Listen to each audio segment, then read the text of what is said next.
Good afternoon. I am Matt Fruman, Ward 3 Council Member and Chairperson of the Committee on Human Services. Today is May 4th, 2026, and we are meeting in room 123 of the John A. Wilson Building and on the Zoom platform.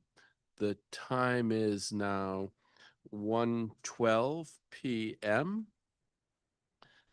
Today we are conducting a public hearing on B26-0656, the Internet Gaming and Consumer Protection Act of 2026. Bill 26-0656 was introduced by Councilmember Felder on April 9th, 2026. The stated purpose of the Internet Gaming and Consumer Protection Act of 2026 is to amend the district's existing law governing the lottery and associated games to add a new title authorizing and regulating internet gaming or iGaming. Online casino-style games like blackjack, poker, and roulette played on mobile devices or computers are already accessible to district residents through unregulated and offshore platforms. In 2024, it is estimated that DC residents wagered close to $700 million on these unlicensed platforms. I will say, I am going to ask folks who may have generated those estimates how they generated those estimates, but that's a number that is put out there. These platforms currently operate in the district without meaningful consumer safeguards or regulatory oversight, creating both health and financial risks for residents and limiting the district's ability to respond to any potential issues of fraud or theft arising from them. This legislation establishes a comprehensive licensing framework, including a consumer protection plan, responsible gaming requirements, taxation, reporting, and an enforcement framework administered by the Office of Lottery and Gaming, or OLG. Additionally, the bill defines and prohibits unlicensed sweepstakes gaming and similar dual currency gaming products. This allows the district to take action against these unlawful online platforms. The bill also makes conforming and administrative changes necessary to implement safe iGaming within the district. I look forward to hearing from our public witnesses about their opinions regarding legalizing and regulating iGaming in the district. Any potential monetary gain for the district through regulation and taxation of online gaming must be weighed against ensuring the health and safety of our residents. I hope we can learn more about this legislation and the trade-offs inherent in it through the course of today's hearing. Some logistics on testimony. Before we hear from our public witnesses, and I expect we will be joined by Councilmember Felder shortly, I ask that all witnesses limit their testimony to the allotted time. Advisory neighborhood commissioners and the first representatives of organizations to speak will have 5 minutes. Other public witnesses will have 3 minutes to testify. We will start by hearing from public witnesses who are participating in person.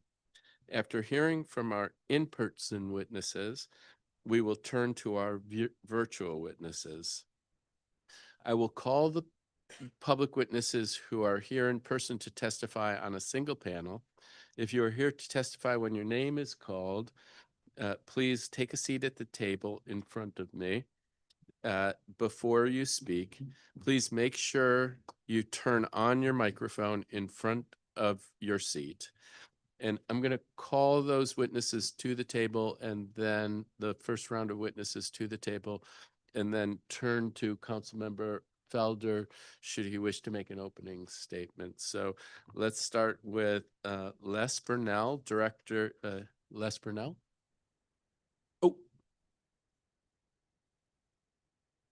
Uh, Mr. Horn, were you going to go first or last? First? Okay.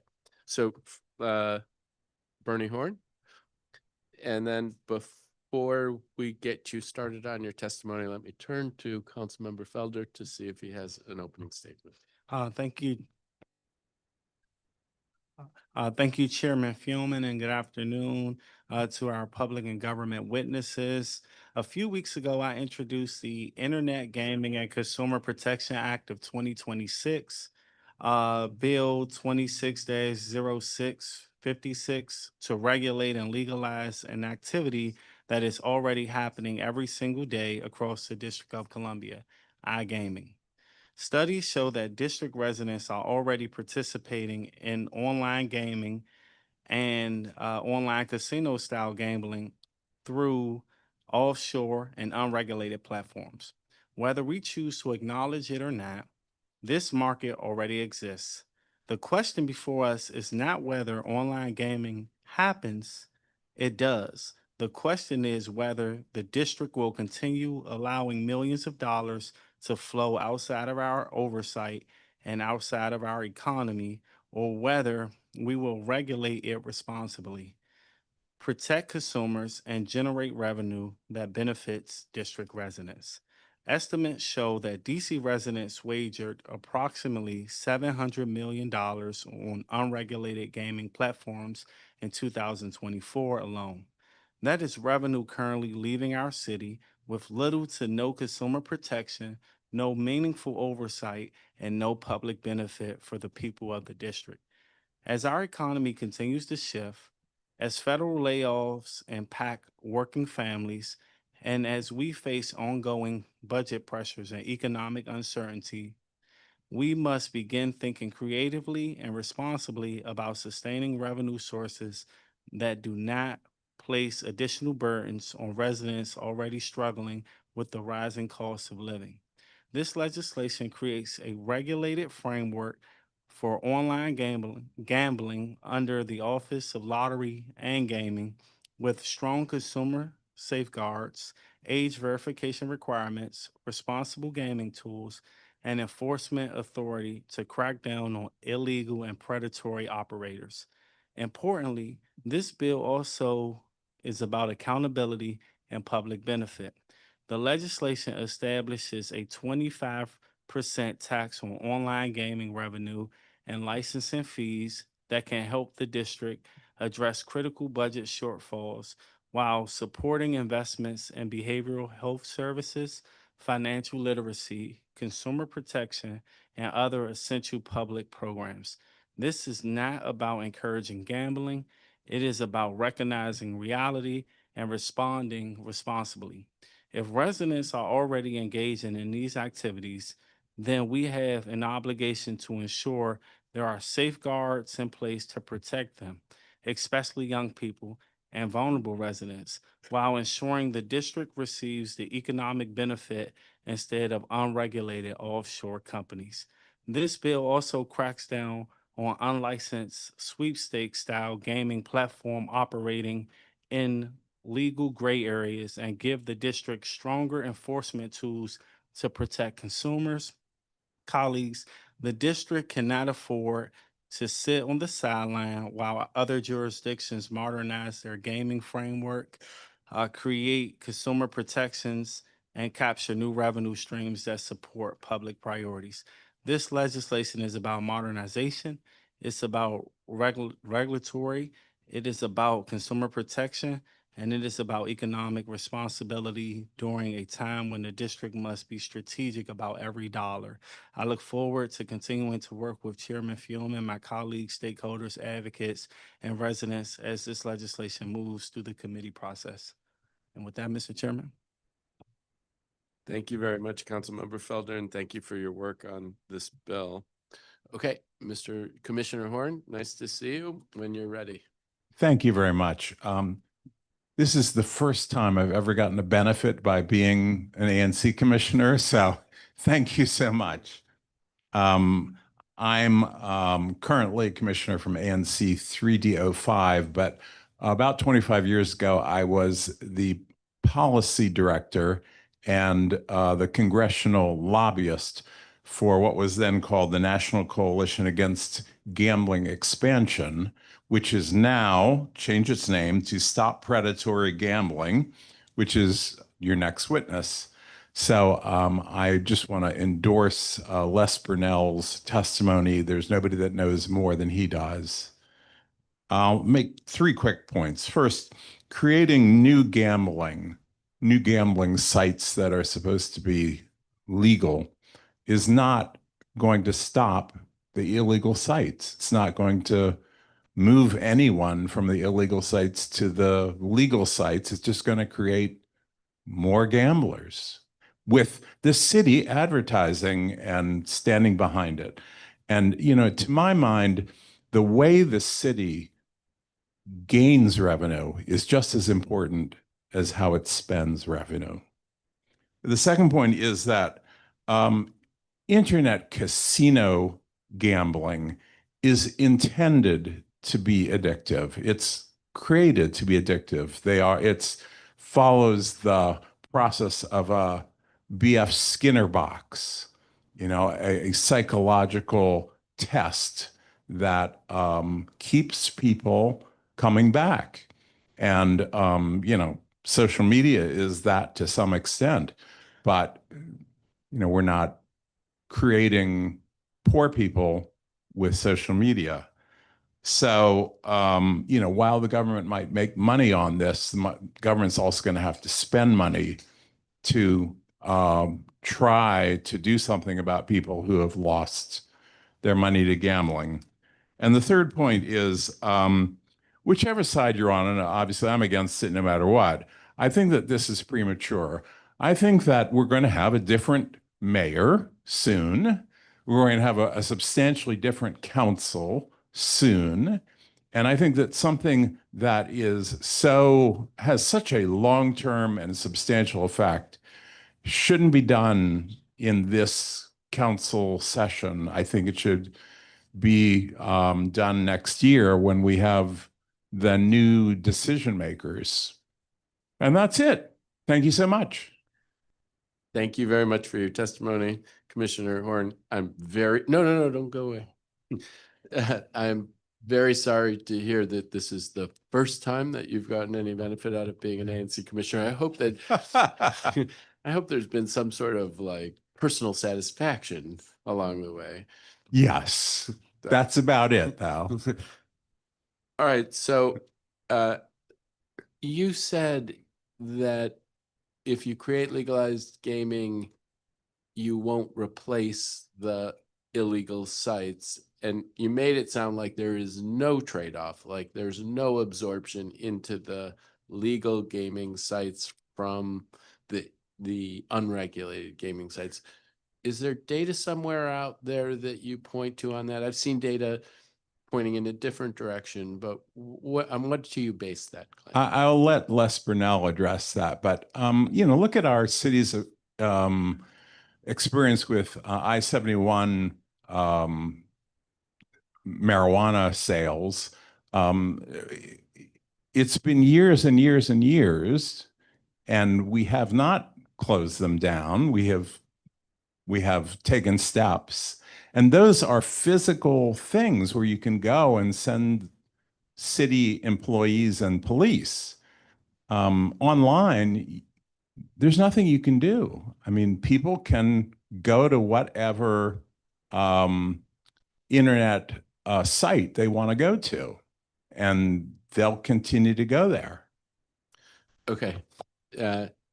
Hear you. Councilmember Felter, did you have any questions?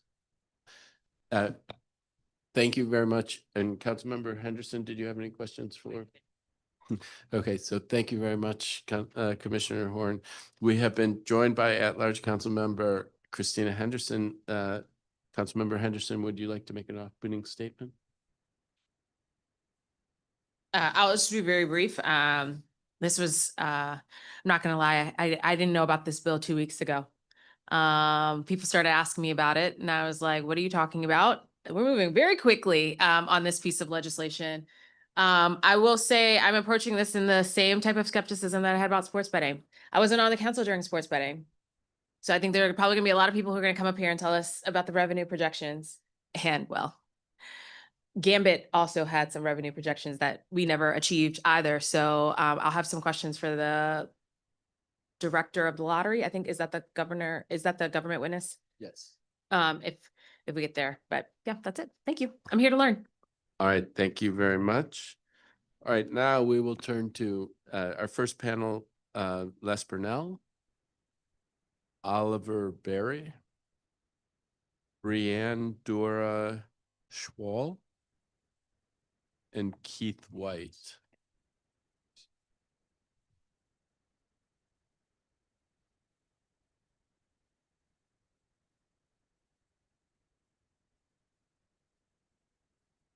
Okay, Mr. Burnell, when you are ready. Thank you. Good afternoon. Les Burnell, I'm the National Director for Stop Predatory Gambling. And our mission is to reveal the truth behind commercialized gambling operators to prevent more victims. And I want to emphasize that we do not accept funding from commercialized gambling interests. So the first 15 years of my professional career, I used to run campaigns, help candidates win for public office. And one of the commonalities through all those experiences was most of those folks, they ran for office because they wanted to improve people's lives. You know, it was about making a difference in society. And I have to say, one of the things that has driven me to this issue over the last 18 years is there is no government institution in this country that inflicts more harm on the social, financial, and mental well-being than the public policy of predatory gambling. So I'm going to put that in real terms. So when I come in through security, you guys had a big banner. The district has a big banner. No taxation without representation. Like that's one of our core principles that we talk about. I come up from Massachusetts. Like you learn that principle in your DNA. It's like in elementary school. Today in our country, in state after state, including here in the district, we have a system of taxation by exploitation. And it's time that we added the principle of no taxation by exploitation right alongside the principle of no taxation without representation. So let's talk about two of those specific ways that the institution of predatory gambling harms your constituents. One, we heard talks about, people talk about affordability, right? Affordability is at the top of the agenda for both political parties today. Well, in preparation for this hearing, we went through the District of Columbia's lotteries financial reports for the last several years, okay? Over the next 5 years, if you combine the personal wealth that your constituents are losing to your lottery and to forms of gambling, to commercialized sports gambling, and you add them all together, over the next 5 years, your constituents are going to lose $400 million of their personal wealth to forms of gambling that the district sponsors. Okay, and in the last fiscal year alone, that was $79 million of lost personal wealth. And to put it in real terms that we all can relate to, that's $150 per minute.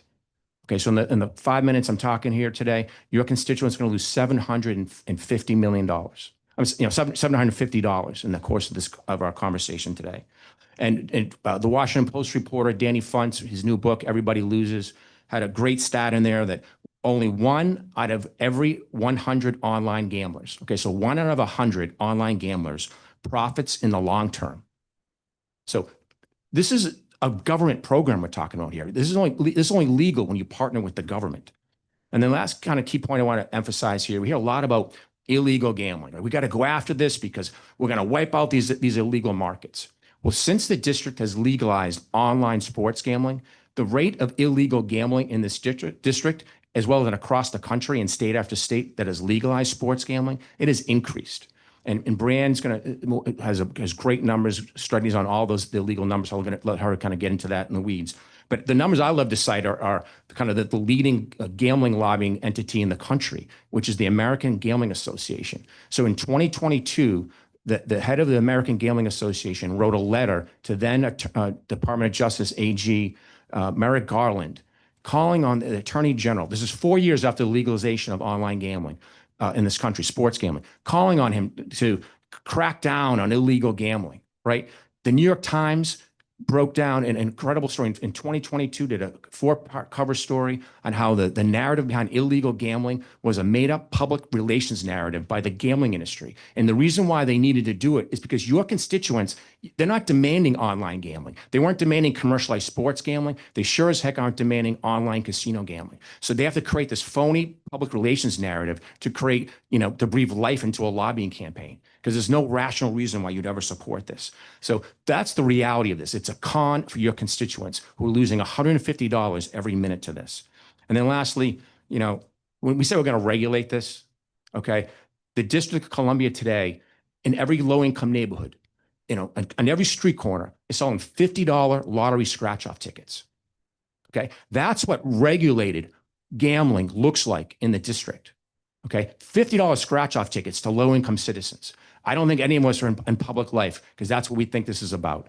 Okay, to end the system of taxation by exploitation. So thank you very much. Thank you for your testimony. Oliver Berry. Thank you, Chair Fruman, members of the committee. My name is Oliver Berry, appearing on behalf of the National Association Against iGaming. We're a coalition of brick and mortar casino operators, organized labor, and local governments aligned in opposition to the expansion of the most addictive form of gambling that government can authorize. I want to briefly highlight 3 concerns with you today. First, the revenue case for iGaming is overstated. We recognize the district faces budget pressures this year, but not every revenue source is worth the risk. Supporters point to increased tax revenue, yet a recent analysis that we commissioned with the Innovation Group estimates that the district would generate roughly $18 million annually on average over the first 4 years of legalization of iGaming. That must be weighed against the social costs that follow enactment. Let's take New Jersey, for example. A recent NERA study found legalized iGaming imposes approximately $350 million per year in added social costs. And we're seeing those harms in real time. In Pennsylvania, another iGaming state, calls to the 1-800-GAMBLER helpline have increased every year for the past 6 years, with over half of the callers now identifying online gambling as their most problematic form of gambling. Notably, only 7 states have implemented iGaming, and in just the last 2.5 years, more than 25 states have rejected similar proposals, including Virginia and Maryland earlier this year. Second, legalizing iGaming will not eliminate illegal gambling. It will expand it. If legalization displaced illegal operators, legal states would not still be chasing them. Yet just last month, Michigan, another iGaming state, announced that it issued 45 cease and desist orders this year alone to illegal offshore operators targeting Michigan residents. Illegal operators continue to thrive because they offer what legal platforms cannot: better odds, bigger bonuses, fewer restrictions, and no taxes.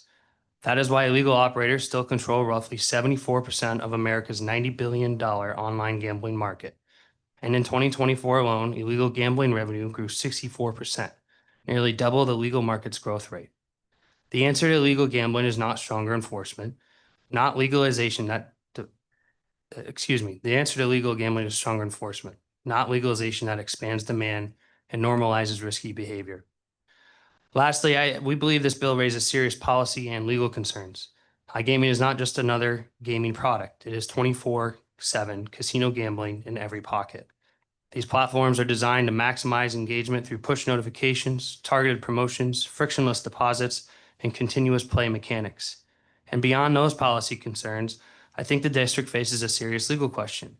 We recently commissioned a legal analysis that concluded that iGaming would likely violate the federal Johnson Act because the systems used to deliver online casino games likely constitute prohibited gambling devices under federal law. Our analysis suggests congressional action, not council action, would be required before iGaming could proceed in the district. For all these reasons, we respectfully urge the committee to reject this legislation. Thank you, and I welcome any questions. Thank you. Briandura Schwal. Thank you, Mr. Chair, distinguished members of the committee. I appreciate the opportunity to be here before you today. For the record, my name is Briandura Schwal. I'm an international problem gambling expert and advocate, and I proudly serve as the director for the National Campaign for Fairer Gambling. I have been in the field of problem gambling for more than 13 years now, and I've had the privilege of being mentored by the leading national expert on such matters of 28 years, Mr. Keith White, sitting next to me. Mr. Keith White taught me and said, and I quote, "Online gaming is Frankenstein's monster of advertising, access, and action." He taught me the values of something called the total consumption model, that when you further expand gambling, so too do you expand the number of problems. Mr. White impressed upon me the value of something in public health called the precautionary principle. For those that may not know, the precautionary principle of public health rejects the notion that risks are acceptable until harm has been proven. But in this case, DC doesn't need to wait and see if harm has been proven. It has. Leading addiction experts say that iGaming is 10 times more addictive than its other gambling counterparts. And it is illegal in 42 US states, and for good reason. 2 of the states that have legalized iGaming, New Jersey and Pennsylvania, have found that the rates of addiction are 3 times greater than the presumed national average. That's roughly 6% of their population that's actively struggling today. Another few things of importance. It is not just a personal issue. Research tells us that for every one individual that's struggling, 6 others are negatively impacted. And of all the addictions, it carries with it the greatest rates of shame and stigma, thus often reporting in significant underreporting, and individuals struggling are 15 times more likely to die by suicide than the general population. Additionally, it's important to note that in the few states that have chosen to legalize, we've learned some very troublesome trends. This industry is dependent upon those that are struggling. The state of Connecticut found that 71% of gambling revenues are coming from 7% of the population, 1.8% being those struggling with an addiction, the remaining being at risk. Of the states that have legalized, UCLA and USC found that debt collection rates are risen, credit scores have fallen, and personal bankruptcies are increasing as much as 30%. And as you've heard my fellow panelists talk about how legalization does not in any way capture the illegal market, Penn State recently found that their illegal market in Pennsylvania grew from 6% to 10% year over year. Given the demographic of the residents of DC, I'd also like to take a moment to note that minorities and active duty military are at greater risk for struggling with gambling disorder. In fact, our military members and veterans are 3.5 times more likely, and we find that in the minority communities, those children engage in gambling much younger than their peers. The industry will speak about their commitment to responsible gambling, but yet in states that have asked, less than 4% of users are actually even using those tools. And one app reported accepting hundreds, 620 bets, as a matter of fact, from minors, allowing them to gamble more than $2.78 million. This policy should be done so with your eyes wide open. It should not be done in an attempt to remedy some budgetary shortfall.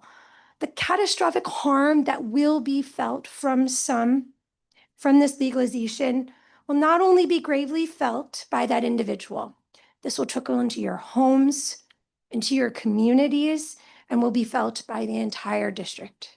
It's been a privilege, and I'd be happy to answer any and all questions that you have. Thank you very much. Mr. White? Chair Freeman and members of the council. You got to turn your mic on. Oh, you need to. Nope. Okay. Thank you again for the opportunity to testify. I have been working on gambling issues for more than 30 years, including 27 as the executive director of the National Council on Problem Gambling. I founded my firm, Safer Gambling Strategies, last year to promote responsible gambling and prevent gambling addiction. A list of my current clients is found in my written testimony, but my remarks and recommendations today are not on behalf of any client or organization, but are based on my 3 decades of experience and as the residents of our region. I do not support or oppose B26-0656. If the act passes, the district has a second chance to get online gambling right. Any expansion of legalized gambling, of course, must be accompanied by adequate funding for services for prevention, education, treatment, enforcement, research, responsible gambling and recovery, the Peter model, if you will. But regardless of the outcome of this bill, it's critical that the council provide dedicated funds to prevent and treat gambling addiction. Such funds were included in the 2018 Sports Betting Act, but were sent stripped from the budget. DC is one of the few jurisdictions in the United States that does not devote a share of its gambling tax revenue to problem gambling. DC could be a leader in online gambling by coupling a best-in-class responsible gambling program, responsible gambling regulation with a comprehensive problem gambling program. As the council considers expanding online gambling, I urge you to address 4 important areas we've heard a little bit about today: channelization, best in practice regulation, digital health, and high-risk populations. So briefly, 1, we need to move players out of the illegal markets.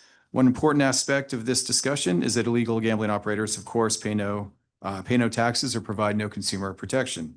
They often target minors and self-excluded individuals. Channeling existing players from the black market to the legal regulated space is in everyone's advantage.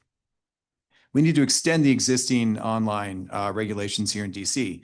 OLG has already done a good job of putting responsible gambling protections into place. These protections should be extended to any online casino operator and expanded as research and practice evolve. As Brianne mentioned, New Jersey has an aggressive system that requires operators to monitor for indicators such as rapid betting, chasing losses or extended sessions, and to provide timely interventions to take proactive steps when risky patterns emerge.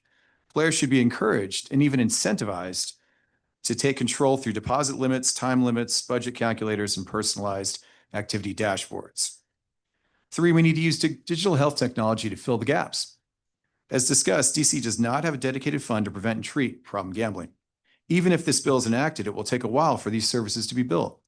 This creates a tremendous opportunity to utilize digital health technologies to fill this gap. Teletherapy, recovery apps, and gambling-specific blocking software are making world-class problem gambling services available and more accessible than ever before. Self-exclusion systems now allow secure encrypted enrollment online across all licensed operators in our region and ideally across the country. DC should join such a system as well as facilitate access to these apps. Last, we need to address high-risk priority populations. All 3 of these areas show why it's more important than ever that iGaming is associated with elevated risk for gambling problems, and some of the highest risk rates are found among 18 to 34-year-old online gamblers. Advertising growth, mobile betting expansion, and illegal operators remain all risk factors, balanced somewhat by increased services funding, improved public awareness, and better treatment access in our region, but not yet in the district. Thank you for the opportunity to testify today, and I look forward to your questions. Thank you very much for your testimony. I guess I will start with questions and then turn to my colleagues. And Mr. White, in this, it actually, anybody could answer, but I think I'm going to start with you. One of the big issues around this is to the extent to which regulated iGaming would displace unregulated iGaming, and various claims were made. You, in your testimony, you didn't make a claim one way or another on this, but you did. I almost heard your testimony as embracing the concept that a regulated market could make sense to the extent that it displaced an unregulated market, but talking about the most important things to be done. But to the extent that there's data out there that can support whatever decision we make, can you help point me to that data? Because I have folks, I like the fact that you appear agnostic, which gives me more confidence in the data that you point me to. So how do we grapple with this question? It's an extremely difficult question to answer. So studies are all over the place. In some regulated markets, a majority of the users are shifting to the legal regulated side, but there is always still going to be people that use both. And then there's always going to be a chunk that use just that stay on the illegal sites. So numbers are really rough, but it's anywhere from a third will be exclusively on the regulated side. A third will stick in the middle and use both, and a third will stay with the illegal side for all sorts of reasons. And then what do you do in that setting to get folks off of the illegal site? Well, I think as we mentioned, enforcement is one big pillar, but you have to encourage people that if they are going to gamble, to use the regulated market. You know, there's a lot we can do to incentivize gamblers, to remind them that some of these apps they see advertised on TV, or perhaps the sweepstakes app, or even a prediction market app, are not legal and regulated here in the district. And there's a lot of consumer protection reasons why, while you might not want to encourage people to gamble online, if they choose to do so, make sure they're doing it with somebody regulated by OLG. So enforcement is part of it. Public education awareness is a big part of it. And then, you know, you're never going to eliminate the illegal market, but you can do a much better job of channelizing. Okay, I mean, Mr. Brunel, you have your microphone on. Did you want to speak to this, of the source of the data that we could look at? Yeah, I'll just say, like, you're not hearing from the FBI. You're not hearing from the Metropolitan Police Department with these data points. The data that we keep hearing about is anyone that says that this is going to get reduced is data that's provided by the gambling industry. It's gambling lobbyists that are producing this research that somehow illegal gambling goes down. So that's part of the con in this. It's not coming from law enforcement agencies. They're paying for this research. And it's important to note that when Mr. White talks about his client list, he didn't mention the client. The client list includes gambling industry companies. That's what we rep. So let's just I think it's important that for the record, we say a client list. The client list includes gambling companies. Okay. I mean, I will say, and I'm in the National Association Against iGaming client lists and funders are important. And I'm appreciative that you started by saying that you are funded by casinos, I think is the case. And so there is a lot of information out there being put out by people who have very strong stakes in this. But help me understand why the casino industry is taking the position that it is. Sure. And I should clarify too that not all brick and mortar casino operators are members of the association. We have counterparts on the other side of this issue, and so I want to be fair and transparent. But our members have taken a stance across the country that iGaming is harmful to brick and mortar casinos. It's harmful to the communities in which those brick and mortar casinos are within, particularly as it relates to jobs, vendors, suppliers that support that small ecosystem of brick and mortar operators. So in many states, unlike the district here, that's a primary angle that we come from. But there's still a economic and social and community fallout that occurs with iGaming that we've seen in the 7 states that have implemented this today. And so that's why we also have labor unions as members and even local units of government that are members of the association. Does that answer the question? I mean, it does, but Okay. I think we had a hearing this morning on the budget for OLG generally, and Director Burnside talked about the competitive environment in this gambling world, and the lottery has atrophied in the face of all of these other different kinds of products. And that's in some ways neither here nor there. The question is, I think, to what extent are we greatly growing the number of people who are gambling as opposed to how they are distributed? And that's why this question of uptake of legal iGaming amongst those who are engaged in illegal iGaming or unregulated iGaming, what does that look like? Because if this significantly displaces unregulated iGaming, it's one thing, and frankly, from my perspective, would make sense. If it is greatly growing the number of people who are gambling, it's a different situation. And I see that you're itching to go for your microphone. Well, I think we should maybe think about it in the context of sports betting, right? We heard the same argument made around sports betting. People are doing it illegally, so we should legalize it, and we'll move them from the illegal market over into the legal market. Except now 1 in 10 Americans have placed a sports bet. 1 in 10 Americans were not illegally sports betting until we put it on everyone's phones, and we put it across every game in sports ever in this country, right? It's in your face, and there are aggressive inducements and advertisements glamorizing the act of sports betting. In fact, it's made out to appear that if you're not sports betting, you're somehow missing out, right?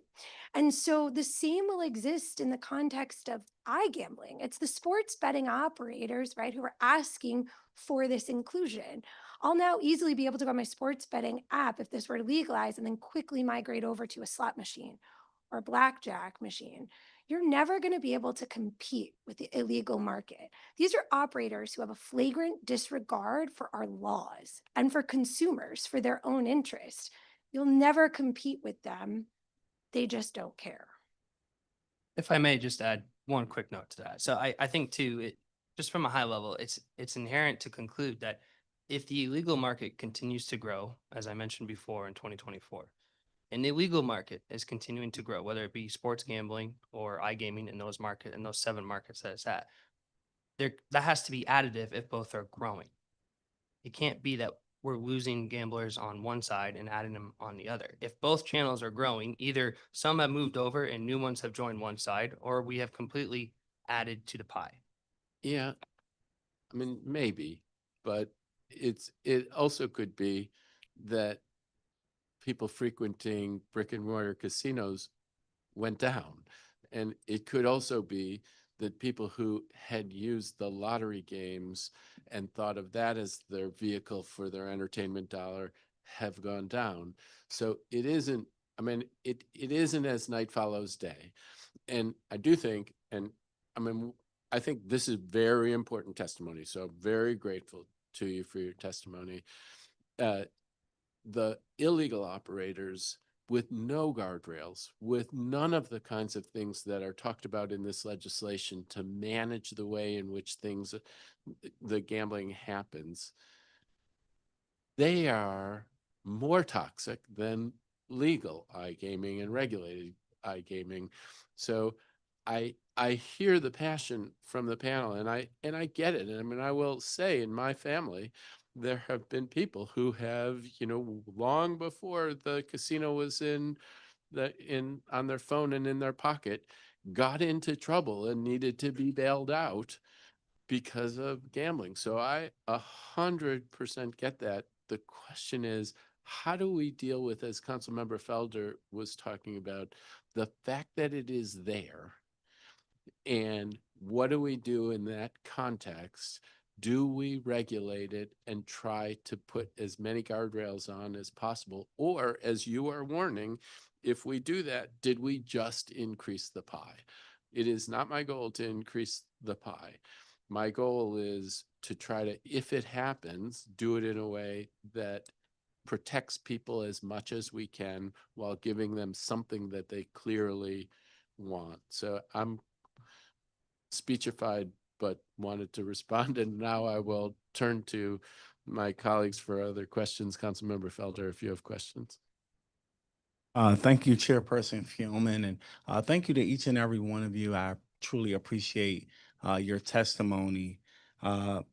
We've heard the argument that online gambling will continue regardless if the district does something or not.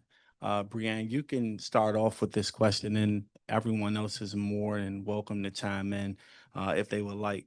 Could you speak to what responsibility does the government have to protect consumers in an activity that is already widespread? Thank you for the question. I think that one, right now it's illegal, right? So the government's responsibility is to be addressing this, using every means afforded to them to enforce and protect its constituencies from somehow getting the impression that this is okay, or that they're protected, or they're safe. And by and large, as a country, we're not doing that. We're definitely not doing that here. I also believe that the government has an obligation that they profit from gambling right now of several kinds, and they're not investing in educating, researching, preventing, or treating the harms that have come from those products and the harm from the products that are here illegally that you're aware of. You know, to the chair's earlier points, these are questions that he offered about capturing the illegal market that I'd love to be able to speak eloquently to. I believe the government has an obligation, if you're considering this policy, to research it in an unbiased manner if this would really address your concerns. And if I may, I would say when we look at, when we say enforcement in the gambling industry, that's a really broad bucket. So there's a couple things specifically that we should look at. One is payments. So choking off the money flow. If you're a online payment provider that is also servicing the regulated, legalized market or, you know, other legalized markets, there can be enforcement mechanisms because if you cut off the money, obviously, it will still find a way, but it makes it a lot harder. It introduces friction, which is a term that you'll hear a lot about in the responsible gambling world. Second thing is blocking lists, white lists, black lists. There's a number of countries at a national level that will ask ISPs to block illegal gambling websites. We don't do that a lot here. We could, you know, LLG could certainly promulgate a list of sites. It changes daily, but at least, again, it creates friction. And then last, perhaps based on such a list, you can really look at it advertising. So if someone is advertising a knowingly illegal product to the citizens of the district, shouldn't we be able to try and take steps to prevent them from advertising, or at least advertising areas that are regulated? So there's a lot of other enforcement. You know, as Les said, there's certainly the FBI, but I think when we think about enforcement in the gambling space, it's a lot less than the National Police Agency, or it's a lot more, I would say, than that. And I'll just kind of quickly answer your question. So to your point, you know, kind of related to your point as well, Mr. Chairman, gambling existed, but existed on the fringe of society. Okay. What we're talking about here in the District of Columbia and across our country is this district and other state governments have made commercialized gambling, the marketing and advertising of it, the public voice of American government. It's what we advertise to the American people more than anything else. We love to use the term consumer protections. Like, state governments are, and the district, you're a partner with this industry. The business practices that produce the most wealth for the district and for states are the business practices that produce the most harm. The Wall Street Journal, an investigative report in 2024 to internal documents from one online gambling operator, 70% of online gambling profits come from 1/2% of the users of the apps. That's what regulated gambling looks like. So it's the public voice of American government. The last thing I'll say is you put, but there's an irreconcilable conflict of interest between when states promote this, there's an irreconcilable conflict of interest because the business practices that produce the most wealth produce the most harm. It's like putting Dracula in charge of the blood bank. No, thank you for that. And thank you for flagging opportunities to strengthen enforcement because these will all be very important in stopping the illegal market and holding bad actors accountable. Now, you talked about stronger consumer protections. Could you speak to what strategies would you recommend to protect consumers, Brianne? I was going to say, I feel like that was pointed Yes. at me, sir.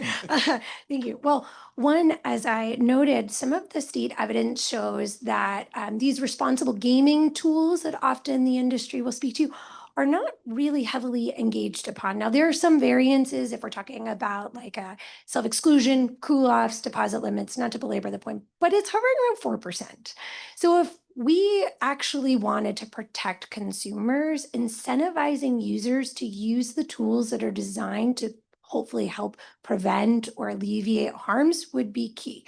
We're not seeing that, right? We aren't seeing KYC that are really keeping children off of these platforms. So I think having a better handle on trying to get user engagement up with the tools that they tout as being part of that collective protective mechanism that exists within the regulated market. But I want to also talk about advertising. So there was this interesting report that came out, again, not mine. It's from Common Sense Media. And it showed that 36% of 11 to 17-year-old boys had gambled. But that's not even the worst stat. The worst stat was that about 60% of boys had noted that they were getting gambling content on their social media feeds that they did not go seek. So if you really want to talk about protecting or guardrailing, getting a control on who we're advertising to, allowing them to access these platforms, we have to think about, is it just about permitting the act of gambling, or are we actively promoting it to a demographic that we shouldn't be speaking about this to? If I had given that stat about alcohol, people would feel a lot differently. Thank you.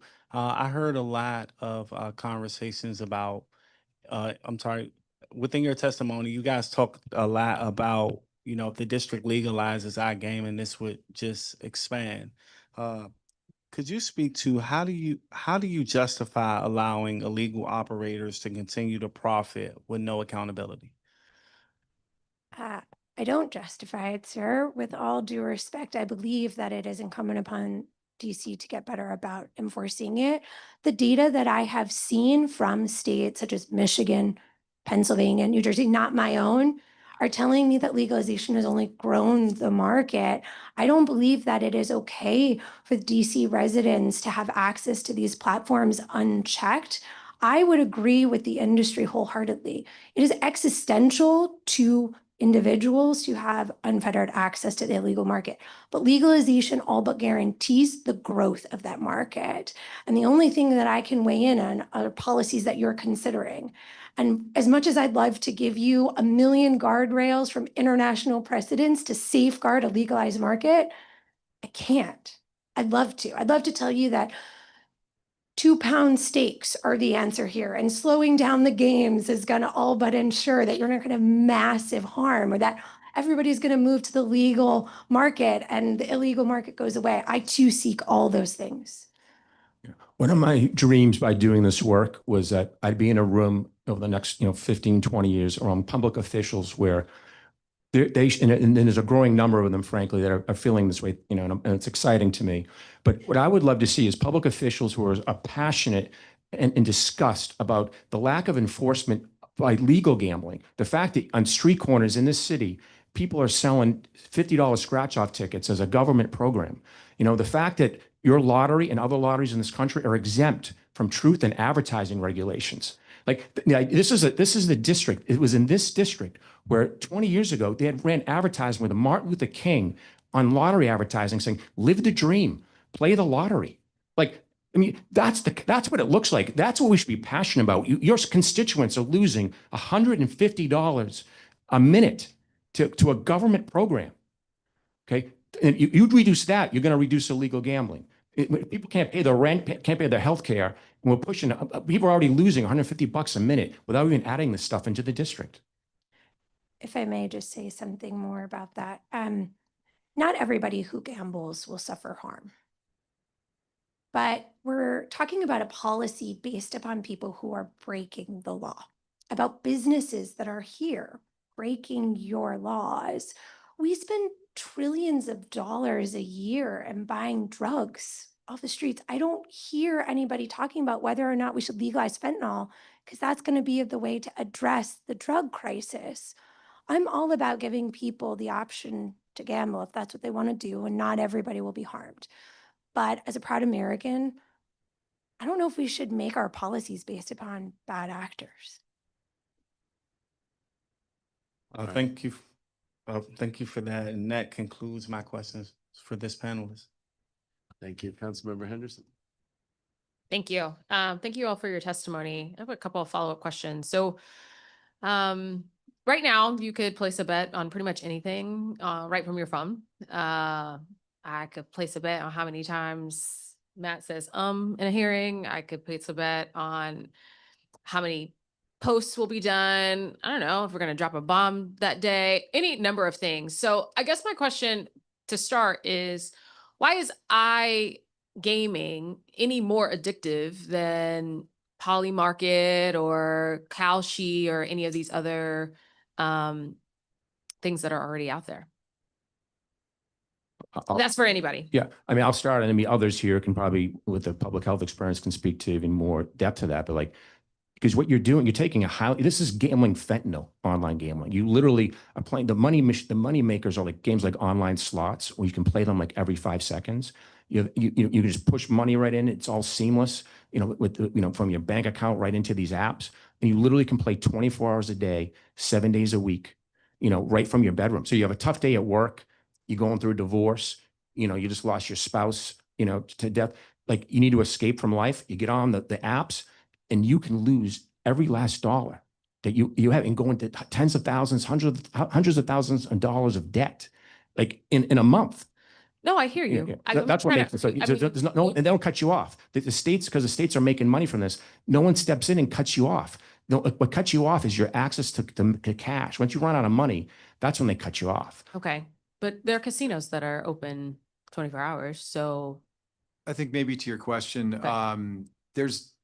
well, prediction markets or sweepstakes or other forms of illegal online gambling may be legally Okay. different. They are psychologically, emotionally, behaviorally, and if you will, addictively the same. same. So people with gambling problems see no distinction or difference. In the policy space, we see no distinction or difference. There's arbitrary legal distinctions, which I'm not going to opine on, but from your perspective to your question, they are the same. There's no research that shows the prediction markets, for example, are more addictive. There's certainly no research that shows they're less addictive. And as we talk to people in the Yeah. recovery community, it seems pretty clear. I'm asking this question because I think one of you testified that like iGaming is the most addictive form of gambling, which I'm trying to understand. How is it more addictive than everything else that is also accessible on the phone? Absolutely. I watched a basketball game last night. I got like 6 offerings of DraftKings, Yeah. like with players. So I'm not going to defend the prediction market or any other type of gambling, but a few things of note with iGambling. In particular, the speed of the games can often be faster than what you would find or experience in a traditional casino Okay. setting. There is some data out of the UK that study the risk correlation of problem gambling with something known as live dealer gambling, where the brain thinks that it's somehow a little bit safer or less risk because of this supposed person in front of you, but actually it's someone being streamed in from somewhere else. There are neurological factors that go into this. Now, put that in combination with the fact that certain states have allowed and countries you to do iGambling with a credit card, for example, Yeah. or gift cards, right? So now you're increasing speed and the type of payment matters. And then put on that aggressive ads or inducements. Come gamble, give you $250. You're chasing losses, you're betting more and more. It's a combination of not only the design, but the deployment of the products that we're seeing lead to the increased rates of harm. Okay, I hear you on that. Maybe you wouldn't know this. I chair the health committee, so I'm familiar with this, and also familiar with. We had been having a appropriation specifically for gambling addiction, and this proposed budget cuts that funding. So I know we have a problem. And now I also have proposals to increase access, but I'm not sort of dealing with what is very real in terms of sort of the addiction space. You all spoke in the testimony that I think, 8 states that have already done this. I don't know where they are in sort of their varying degrees of implementation, but what have been some of the challenges or not that have arisen? Yeah, so 7 states have enacted it and implemented it. New Jersey, Michigan, Pennsylvania, Connecticut, Rhode Island, Delaware, West Virginia. Yeah. Maine recently signed it into law, but it is not up and running yet. Okay. I think the challenges that we're seeing in those states are much what we talked about today. I think we referenced New Jersey, Pennsylvania, stuff we're seeing in Michigan. So if there was something more specific that you want to see from one of those states or some of the challenges? No, I mean, I just in general, right? Like this is Yeah. one of those situations where DC isn't necessarily a pioneer. So Yeah. like to learn from Yeah. other states in terms of what they've kind of seen. And also, and maybe some of the other witnesses will get to it, but like, from a drafting standpoint, this is a pretty meaty bill. And I know that you all are opposed in general. Well, Keith is okay. Yeah, we'll sort of see, but it would be helpful. I guess I'll say this for the other witnesses. It would be helpful to get feedback in terms of the actual, how they put this or how this is being proposed to be deployed here in the district. Right. And I'm saying that from the safeguard standpoints of, I don't actually know what the safeguards look like in terms of the internet in the Wild Wild West. Like, I tend to agree that in this type of situation, unless there's a aggressive enforcement, the illegal websites will continue to exist with VPN and other things, right? Like people, they find a way to get to the website that they want to get to, regardless of whatever safeguards that we kind of put in place. But yeah. Well, I just quickly, the safeguards, we know we use that term a lot when it comes to states in the district promoting gambling. The New York Times reported that 70 to 80% of state lottery revenue comes from 10% of the lottery users. For brick and mortar casinos, up to 60% of casino revenue comes from people who are addicted to the casinos, addicted to casino gambling. But as the Wall Street Journal reported earlier, 70% of online gambling profits coming from 0.5%. Like that's with so-called safeguards in place. Like there are no safeguards because the business practices that produce the most wealth for the district are those business practices that inflict the most harm on your constituents. Well, That's the reality. I hear you on that. And then there's this other piece called free will, right? And so when I'm talking about safeguards, in some cases, I'm talking about how do I ensure that young people don't get to it, right? So I know that some states have said 21 and up. Some other states have said 18 and up. This is the type of stuff that I'm trying to figure out on that front. And I think the jury is out on is this something we could figure out in the next 3 weeks? Probably not, but I'm just a member of the committee. That's all. And so I'm trying to like get into sort of those pieces. I hear you. I'm not suggesting that your testimony is incorrect in some ways. I think last week there was just an announcement. The quarterback for Texas Tech has to missing out on the season and is having to go into treatment for gambling. You're the quarterback, right? So like it's there and I hear you. And I guess I'm just trying to understand total elimination is not realistic. So what else should we be doing? I think what we found, at least in watching the 7 states that have implemented this and watching the sports betting market, it's frustrating in that it hasn't seemed like the safeguards have caught up to the technology. And I think you're going to find that as you dig deeper into this set, there's no level of safeguards that are going to keep up with this technology to be the most restrictive or most responsible gambling effort that you can have in a bill like this. I don't want to give suggestions or guarantees about those guardrails because there's no guarantee they would help, but things that you point out, this is 21 plus, which other states have done. So these are class 3 games, right? If I have to be 21 to go in a casino, if you're going to do this, you should probably be 21 to get it on your form, right? But states that have embarked upon this journey have found that their rates of problem gambling have increased. They're pretty high. New Jersey has recently rolled out some regulations, which Mr. White spoke to, but whether or not they're effective in driving down the rates of harm and preventing further harm is yet to be seen. Pennsylvania actually passed a bipartisan resolution to study the social and economic implications.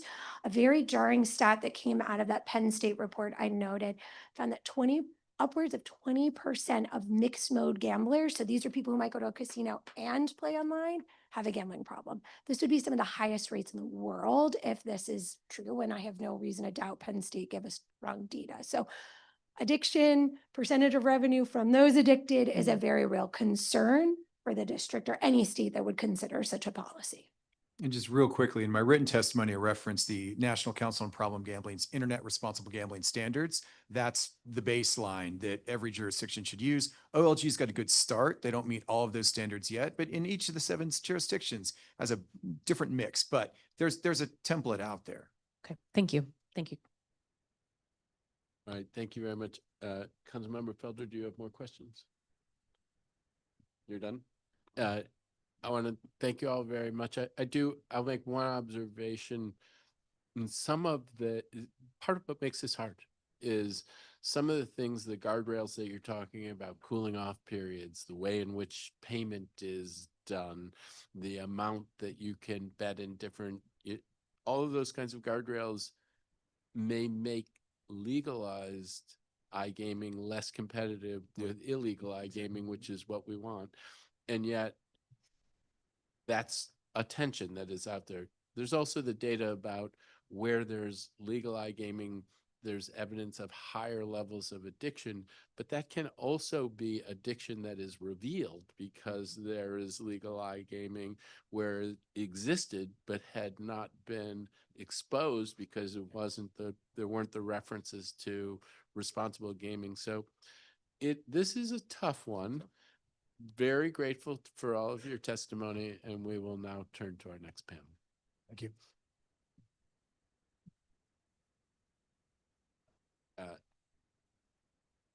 Matt Skelf, Robert O'Connor, John Pappas,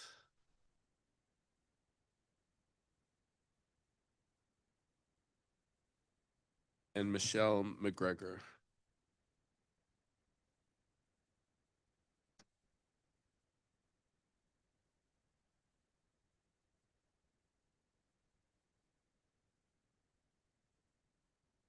Okay, Mr. Skelf, when you are ready. Thank you. Chairperson Fruman, Councilmember Henderson, Councilmember Felder, thanks for your time today. My name is Matt Scalf, and I'm a Senior Government Affairs Manager at DraftKings. I'm here on behalf of DraftKings in support of B26-0656. DraftKings Incorporated is a digital sports entertainment and gaming company with products that range across daily fantasy, regulated gaming, and digital media. Headquartered in Boston and launched in 2012, the company operates iGaming pursuant to regulations in 5 states and in Ontario, Canada, under its DraftKings brand, and pursuant to regulations in 4 states under its Golden Nugget online gaming brand. DraftKings is committed to being a responsible steward of this new era in real money gaming by developing and promoting educational information and tools to help all players enjoy our games responsibly.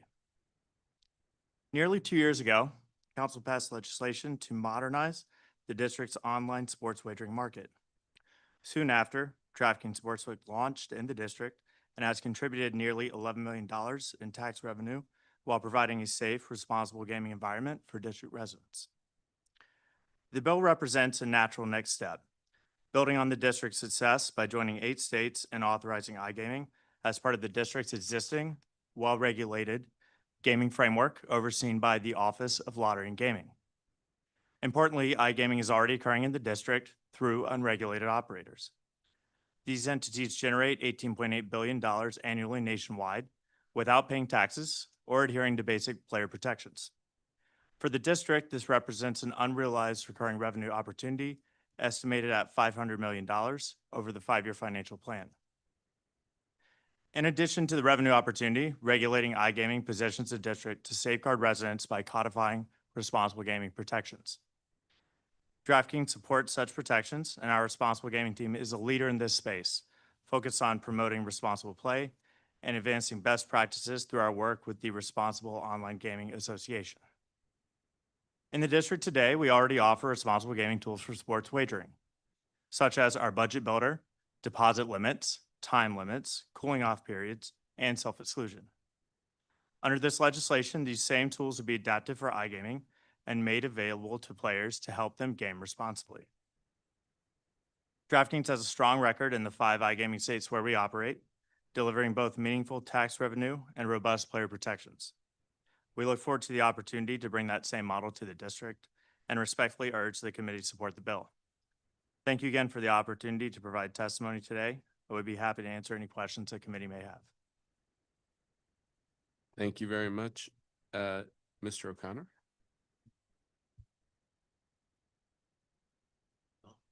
See the light. Thank you, Mr. Chairman. My name is Rob O'Connor. I'm the Vice President of Government and Industry Affairs for BetMGM, a joint venture half owned by MGM Resorts International, who of course operate nearby MGM National Harbor, and I've been a resident of the district for over 30 years. Since the launch of mobile sports betting on June 10, 2021, BetMGM has invested more than $65 million in the District of Columbia sports betting market, and our business has touched over 50,000 unique customers.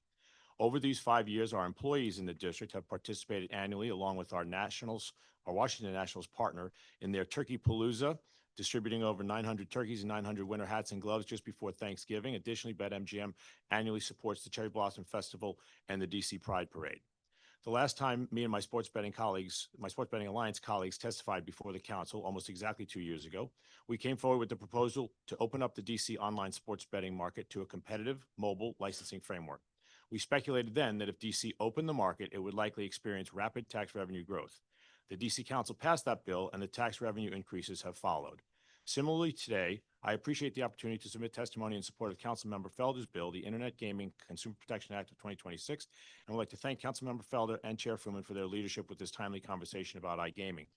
iGaming markets around the country have experienced impressive success in generating tax revenue for critical state programs by structuring a market where multiple iGaming operators can offer their products statewide without geofencing restrictions.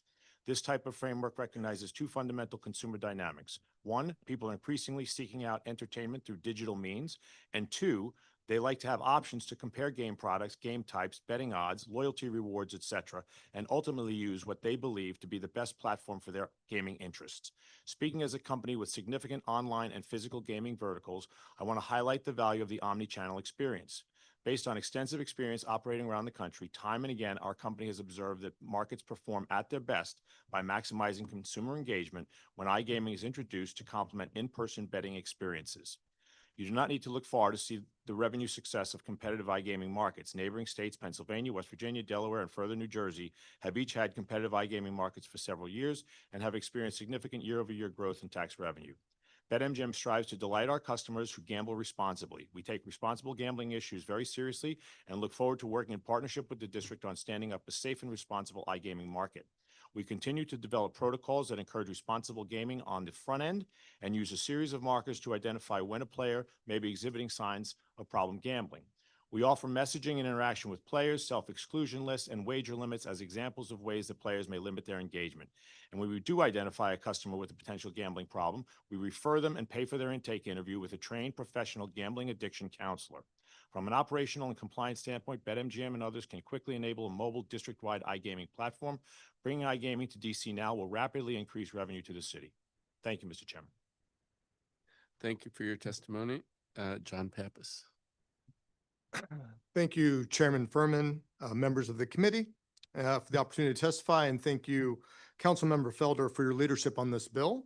My name is John Pappas, and I represent the iDevelopment and Economic Association, a DC-based trade association representing the online gaming industry.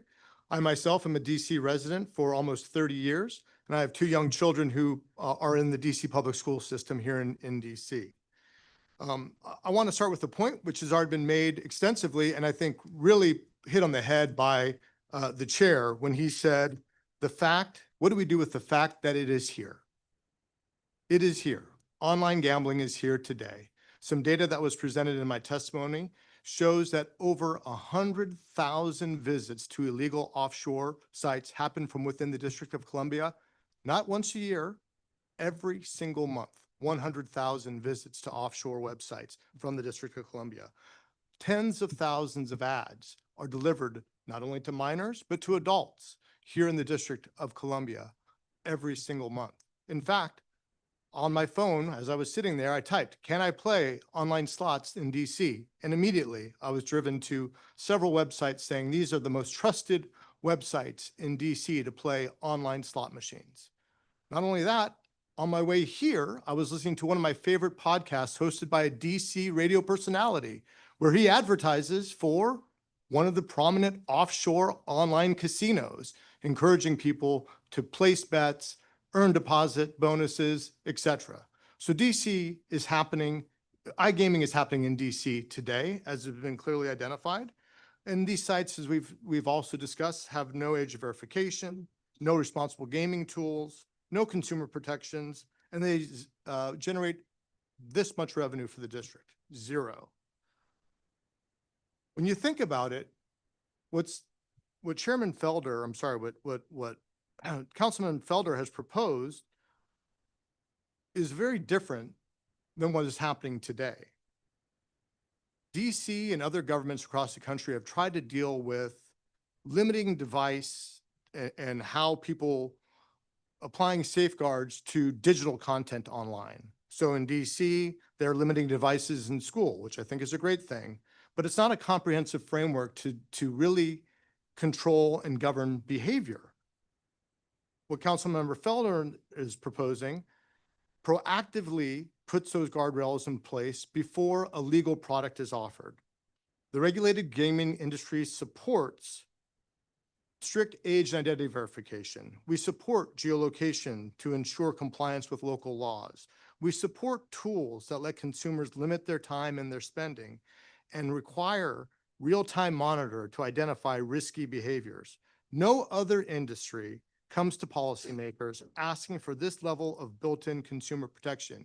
Yet we stand here before you today saying, regulate it, make it safe for the consumers of the district.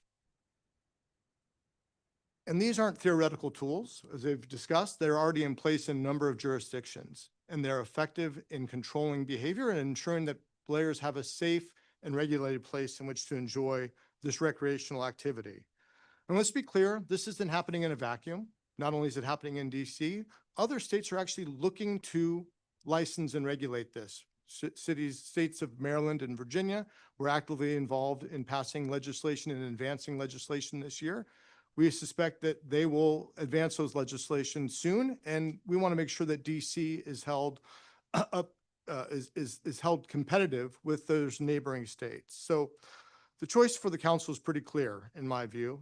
And as a district resident and a parent of two young children, we can allow the current unregulated market to continue without any oversight, or we can establish a safe market that protects consumers, generates revenues, and ensures accountability.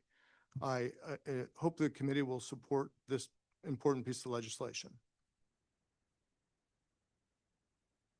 Thank you for your testimony, Mr. Pappas. Michelle McGregor. Hi, Chairman. Ooh, if you'd push your button.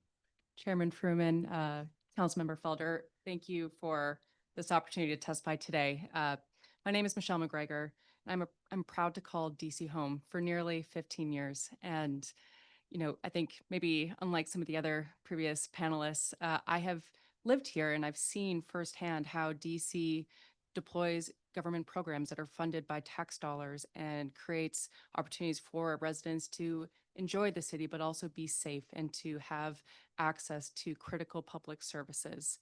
I'm here today, though, not as a citizen necessarily, but on behalf of the Sports Betting Alliance. We are in strong support of Councilmember Felder's proposal to legalize iGaming. The SBA members, many are on the panel today, but are FanDuel, DraftKings, Fanatics, Bet365, and BetMGM. Our members are proud to offer licensed sports betting in the district, and we hope to have the opportunity to offer iGaming as well. I'm going to go off the cuff just because I think you've heard a lot of the points. I think you're right to just really ground the conversation on what is the right public policy for the district. And I fundamentally believe, having worked in gaming issues across all 50 states, that you know, I've seen data. You've probably seen a lot of data over the past couple of weeks that will tell you one thing or another. But I fundamentally believe, from what I've seen, not only in the U.S., but in other jurisdictions in the world, that especially with the rise of technology, it's important to meet consumers where they are at, and to recognize that if in fact there is an illegal market, which according to the American Gaming Association has been growing at a 21% rate actually over the past couple years in illegal online gaming, it's important to say, okay, this is the situation. How are we going to do this safely? So I think legalizing iGaming in DC is the right public policy approach. And really, it doesn't actually introduce something new to DC. Not only is it here illegally, but similar forms of iGaming is already offered through iLottery in DC. And last I checked, the lottery is doing a wonderful job regulating that form of gaming, and I think will continue to impose similar regulatory approaches for iGaming. One thing I want to highlight from the last testimony remarked on Michigan, which has had an iGaming market for 5 years or so. They remarked that there have been several cease and desist letters being issued to illegal operators in recent history. I think the thing that Michigan missed a few years ago was that they did not close a loophole for illegal sweepstakes and other unlicensed gaming operators. That left the door open for these companies to still enter a market and compete with the regulated market, though I will say they've had much less success since a regulated market was established in Michigan. But Councilmember Felder, you captured this problem in your bill by closing loopholes and empowering the Attorney General to have the enforcement capabilities and hopefully the resources to really eradicate an illegal market. The other piece I wanted to highlight was, again, different opinions, but we've seen growing bodies of evidence created from the regulators of those jurisdictions like Ontario and New Jersey and Michigan that literally articulate that the regulated market is largely comprised of individuals who are either seeking out legal iGaming in other jurisdictions or were operating in the illegal market, meaning legalizing iGaming does indeed help migrate consumers to a regulated market. And that comes with immense consumer protection requirements and safeguards and coordination with the state and with the regulator to ensure that we identify people who are gambling outside their means and either curtail or, in a worst case scenario, but beneficially, prohibit them from ever accessing legal gaming. You know, I don't think it's fair for any government to ever, completely eradicate an illegal market, but you can impose regulations that create friction and can help provide resources to consumers. Connecticut's a great example where helpline or calls to the helpline rose since they legalized both sports betting and iGaming. But that was not a reflection of rising addiction. That is a reflection of people now realizing that there are resources. There's a phone number to call to seek help. The National Council on Problem Gambling has said that calls to helplines is not a barometer for problem gambling or addiction. It really is just, again, a lifeline to individuals who may need it.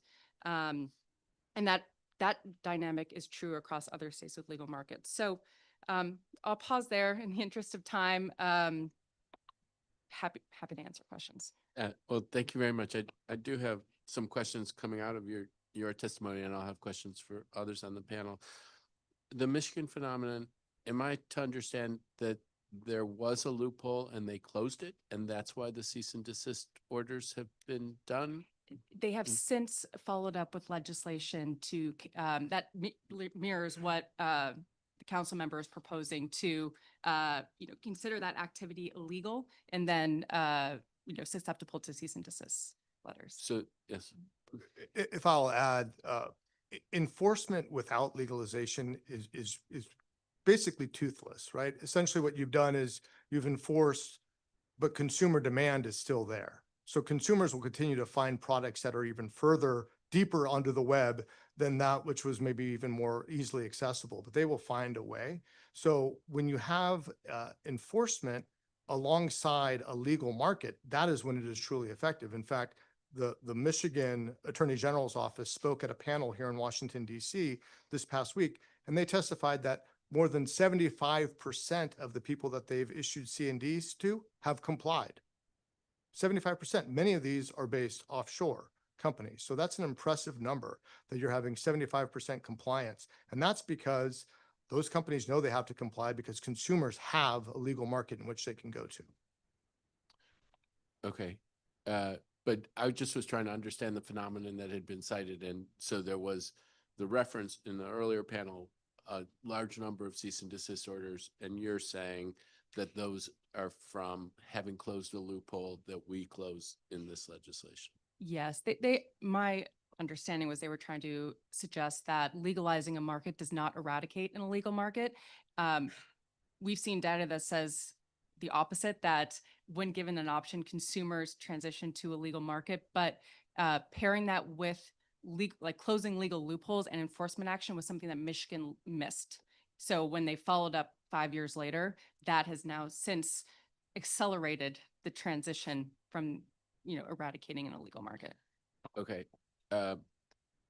And you also cited data of some percentage of the participants in the legal market had migrated from the illegal market.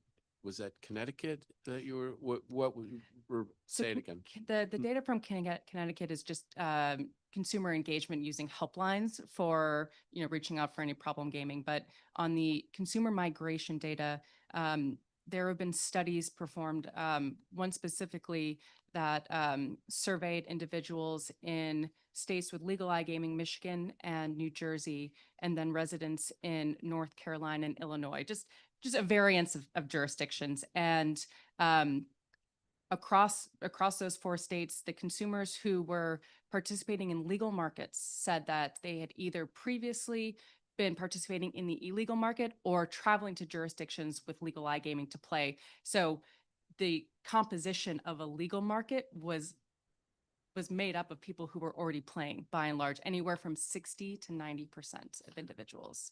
Okay, I believe I've seen this. This is Spectrum or something like that. Yes, exactly. So, and for those who have a different view, if they have a reason why they think that data isn't correct, I mean, you are right. There is a lot of data that is out there and claims that are made in different directions, and we are trying to make sure we fully understand it. I do have the report from Spectrum. If there's somebody who has a critique of the report from Spectrum, please share it with us.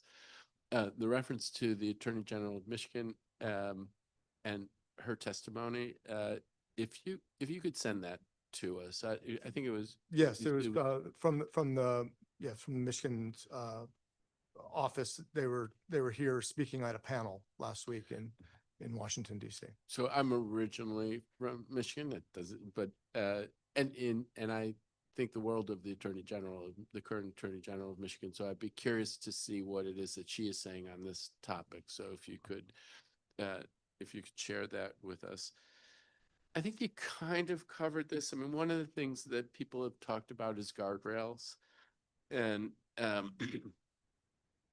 some of it is slowing the speed of play, setting caps on daily wagers, establishing monthly loss limits tied to mandatory cooling off periods, or banning credit cards as a source of funds. For those of you who are in this space, in the sports wagering space, it sounds like you are doing some or not, if not all of those things. Are you doing, if you can one by one say whether you're doing those things and whether or not you would expect to do them, are open to doing them in a legalized iGaming market? Sure. So first of all, with regard to credit cards, DraftKings does not accept credit cards for online sports betting or iGaming in any jurisdiction. So that's first and foremost. We do not want people playing on credit, and we do not accept that as an option. I mentioned in my testimony various responsible gaming tools that people have access to.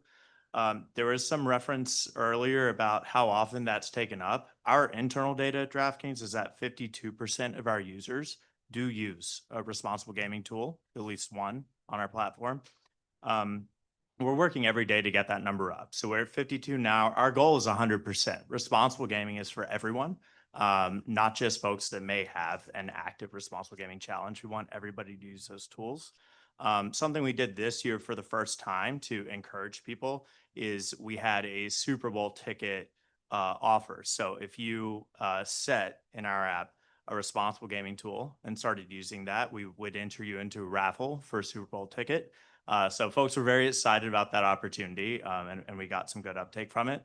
We're going to continue doing things like that until we can get, our responsible tool usage, as close to 100% as we can. So right now we're at 52 and growing.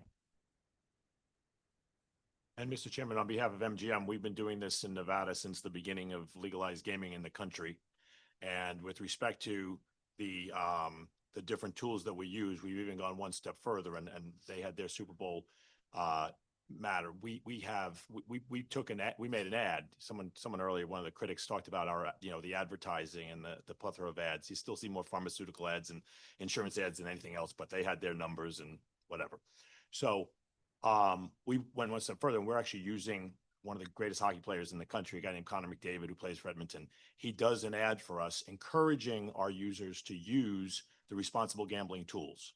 So as Matt talked about at DraftKings, the percentage is 50-something people who are using them. We're all trying to get people to use these tools more frequently. We're utilizing, celebrities to get them to get people to do that. And the goal is, this is a new industry. This industry was legalized in 2018, right? Online sports betting, now iGaming. This is all new. Responsible gambling tools are new to the states that are legalizing. So as we get closer to, as we get more states and more people using them, they'll become more commonplace. Okay.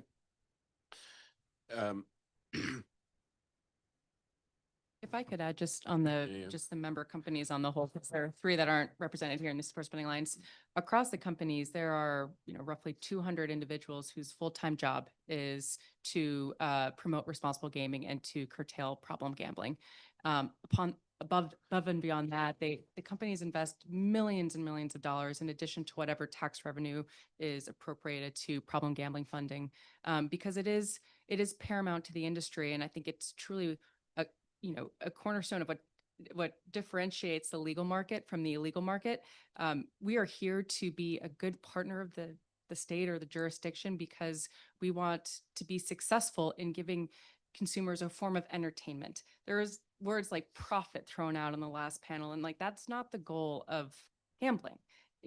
And these companies, through their responsible gaming messages, remind consumers that this is supposed to be for fun. This is supposed to be a form of entertainment that can sustain your interest, for years, not something where you are looking to pay rent or, make a living off. So I think that distinction is really important. Just quickly on the advertising, I want to credit the Campaign for Fair Gambling for highlighting the exposure that minors have to advertising on social media. To be clear, those advertisements are from illegal operators.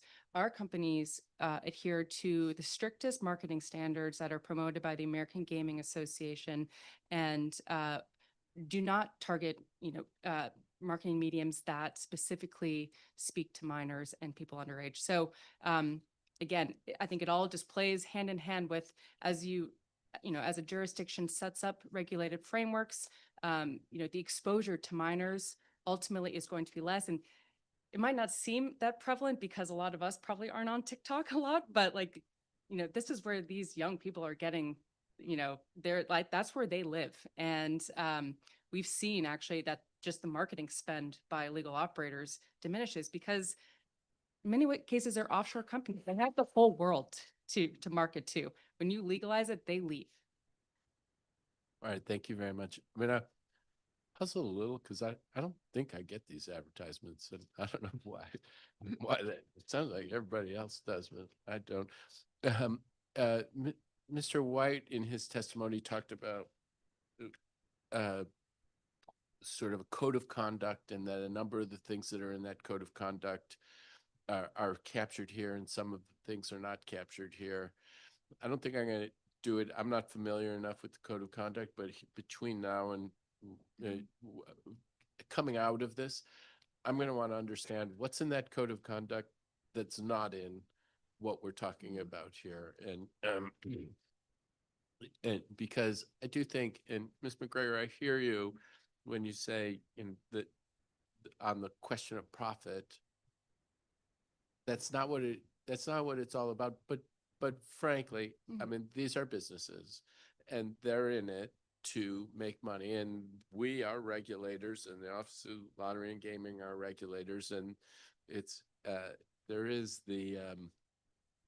a statue outside of the Federal Trade Commission of the guy holding the horse, and that's the Federal Trade Commission trying to harness the unbridled energy of capitalism, and it's our role here. And so guardrails are very important, and we shouldn't kid ourselves that the folks who are in this business, they're business people who are trying to make a return for their shareholders and owners. And so we all play a role here, but profit also plays a role. I think to put a finer point on it is that profitability is about sustainability, right? So ensuring it's not a quick dash to make profit. It's to ensure that you have a business that's sustainable, and your business is sustainable by having a responsible gaming program that encourages healthy behaviors and responsible play. And that's why the companies are invested so deeply in that. Wonderful. Councilmember Felder. Thank you, Chairperson, Matt, Robert, John, Michelle. I appreciate your testimony. and your expertise, especially as you guys deal with iGaming markets across the country. One of the strongest aspects of this bill is that it focuses on consumer protection, something that does not exist in today's illegal market. My question, and each of you can answer if you choose to, what consumer protection provisions in this bill do you believe are most impactful, and where would we strengthen them further?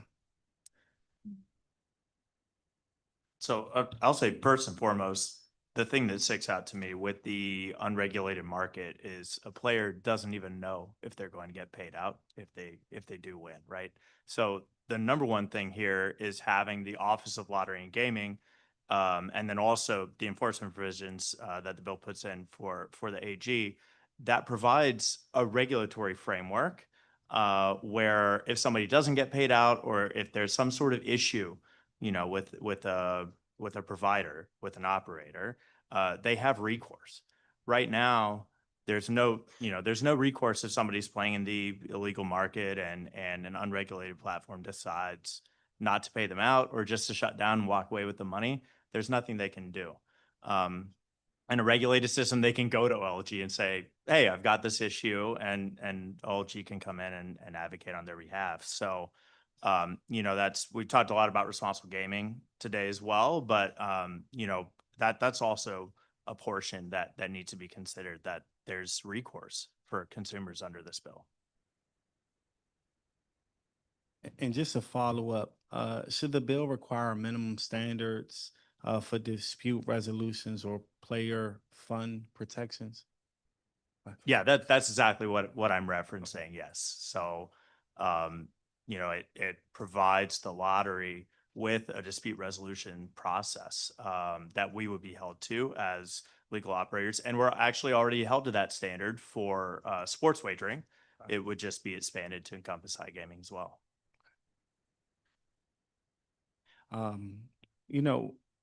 This bill takes an important step by dedicating funds and requiring responsible gaming tools, but we've heard concerns about whether the level of funding is sufficient.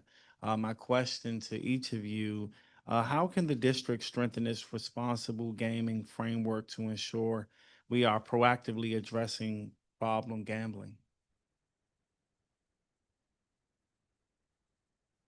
I'll just go quick. I remember from when I testified in sports betting, there's an issue here in DC where the funding is appropriated, but then it can be swept, I think, by the mayor. And that has happened to some of the responsible gambling funding in the past. And that is not something that we support. That is not something that we advocate for. In fact, when it happened in the district, I remember being on calls with Keith White from NCPG saying, "Hey, we've got to work on this and make sure that we educate council members and educate the mayor about not eliminating that funding." And again, it's a bureaucratic battle that goes on in DC. I'm not exactly aware of it, but it's Office of Mental Health versus OLG. And I don't want to get involved in that fight, but there's something going on where the funding is being swept and therefore that funding isn't being properly allocated to gambling addiction services, which we advocate for and want in the bill. On behalf of our organization, we would certainly support an increase in percentage that goes towards problem gambling services and treatment. Obviously, encouraging the growth of mental health service providers, so treatment providers. There's a lack of treatment providers across the U.S. So developing programs within the District of Columbia that encourages people to get into the field of promoting of treating gambling disorder, I think would be really valuable. And then finally, making sure that the regulators have the flexibility to permit very innovative ways in which to address problem gambling. This is an evolving field of digital entertainment. And so making sure that we're using responsibly advances in AI and other tools to ensure that we can intervene on problematic play very quickly and efficiently in a way that helps the end user, the player. Thank you for that. I know, Michelle, in your testimony, you talked about how iGaming should be fun. And then, John, you talked about responsible gambling. Could you from your own definitions, describe the difference between responsible gambling compared to problem gambling.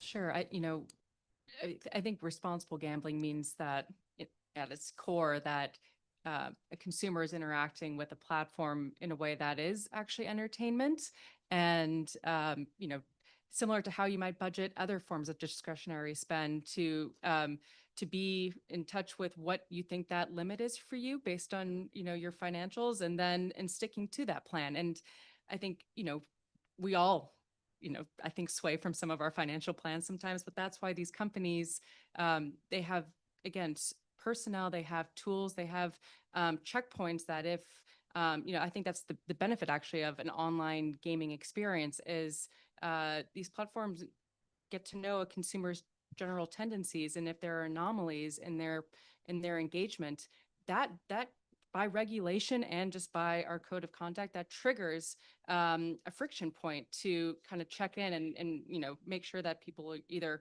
pause their play or further assessment is done. So I think that is our our baseline, and then of course working with experts in the field, both in-house and externally, to ensure that we are properly addressing anything that goes beyond that.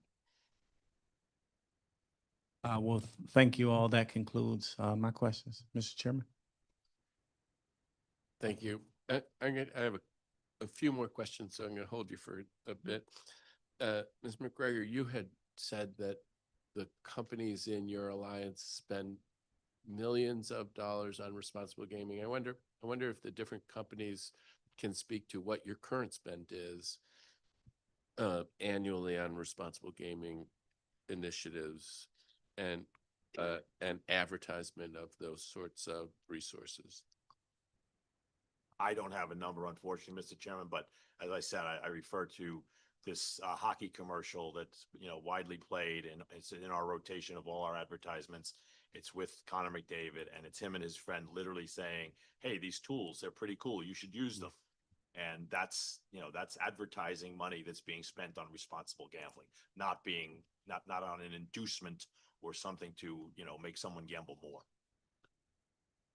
Thank you for that question, Mr. Chairman. I don't have that exact spend number in front of me either, but I'm happy to follow up with the committee after the hearing. What I can say is that we've also done advertisements. We had a national advertisement featuring the song "The Gambler" by Kenny Rogers that was focused on a responsible gaming message first and foremost. Our responsible gaming team is 50 people strong today and scaling. And over the last year, we were able to create 1.3 billion impressions with the public for responsible gaming. So that gives you some sense of the scope. I would have to follow up with the dollar amount though. And the other thing I would add to what Michelle just said is the DraftKings responsible gaming motto is "It's more fun when it's for fun." So that's first and foremost for us, positioning ourselves as a fun product, as an entertainment product, part of a personal entertainment budget, just like going to the movies, going out to eat. That's what we're looking to be a part of, and making sure that everybody's playing within that budget. I think from a quantitative standpoint, the American Gaming Association in the past year did a economic analysis of the investments in responsible gaming across industry. It includes casinos as well, but I think the number was close to $500 million spent in a calendar year on responsible gaming efforts. So that's the private dollars are not taxpayer appropriations that are going to anything from the advertising spend, the education, the treatments, and supporting groups who specialize in services. $500 million nationally for a year. I mean, I will say I was a kid when the Surgeon General's report came out on smoking, and there was a period in which there were, I grew up with cigarette advertisements, and then all of a sudden there was cigarette advertisements and then also anti-smoking ads, and I had misunderstood how it had operated. I thought the cigarette companies had to pay for it, but I think it might have been the networks had to do that. But I am, and this applies more broadly, I'm looking for a way to link advertising for gambling, spends on advertising for gambling, to required contributions to responsible gaming. because on the one hand, it's a way where you're encouraging people to do it, and then I worry about that, honestly. And to the extent that we allow you to encourage people, should we require you to warn them in the same kind of way that that cigarette dynamic operated when I was a kid? I'm not asking for you to agree to that now, but I'd invite you to think about that, because I do think conceptually there is a link between your being out there advertising and the need to protect people.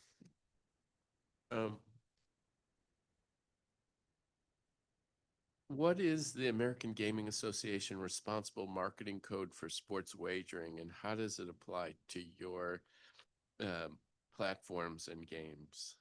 And are you familiar with that? Yes, I am. So what is it, and would it apply to iGaming? So it basically says, and I don't remember the percentage numbers, I apologize, Mr. Chairman, but it basically says if an audience is 75% adult, then we're okay to advertise. Correct me if I'm wrong. But if it's anything less than that, then we're not. So that's, and there was just a bill, who just had the bill? Kentucky. Yeah, Kentucky just had a bill that had similar language saying that based on who the audience is, I think Massachusetts has something about this too at Fenway Park. Depending on who the audience is and who's observing the communication, you can only advertise in those areas, in those markets. So there's a percentage out there, and again, I just don't have the exact number on hand, but the AGA Code of Responsible Marketing says that you have to hit that percentage in order to advertise to that group. And do you comply with that? We do. We do. And so Yes, we do. And you know, this goes back to our discussion earlier about advertisements to youth on social media. That's not coming from our platforms. We have a policy that we do not advertise in spaces where there's an expectation that the majority of viewers would be underage. That's a scenario where we're not involved. And it sounds like you wouldn't do it even if there was 26% of the audience was youth, that it would have to be low, 25% or lower in order for that to be a target. That's right. Yeah.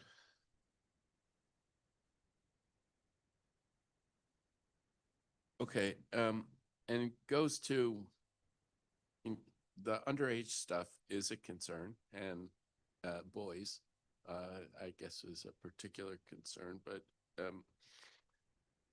how do you verify the user's age and identity, and how are your verification methods different from other non-gaming apps that tech-savvy youth appear to be able to circumvent? So how do you, we don't want you targeting youth, you don't want youth on your apps. What do you do to keep them off? Yeah, so we use Know Your Customer KYC technology that's comparable to what the financial industry uses, right? So KYC, I'm sorry. sorry, KYC stands for Know Your Customer. So we use vendors for that technology, and again, it's comparable to what the financial industry uses. So the person provides personally identifiable information, and then that's checked against databases to make sure they are who they say they are.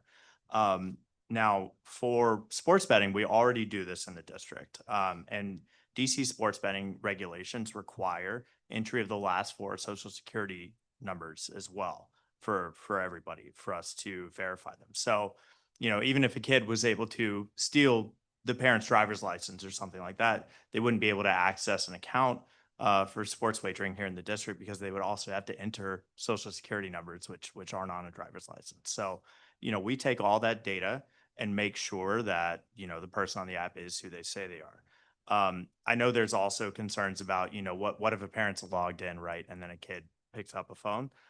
What we've got for that is automatic log out on an activity. So if a parent is on their own account, sets down a phone, walks away, that account's going to automatically log out, you know, once it's inactive for a period.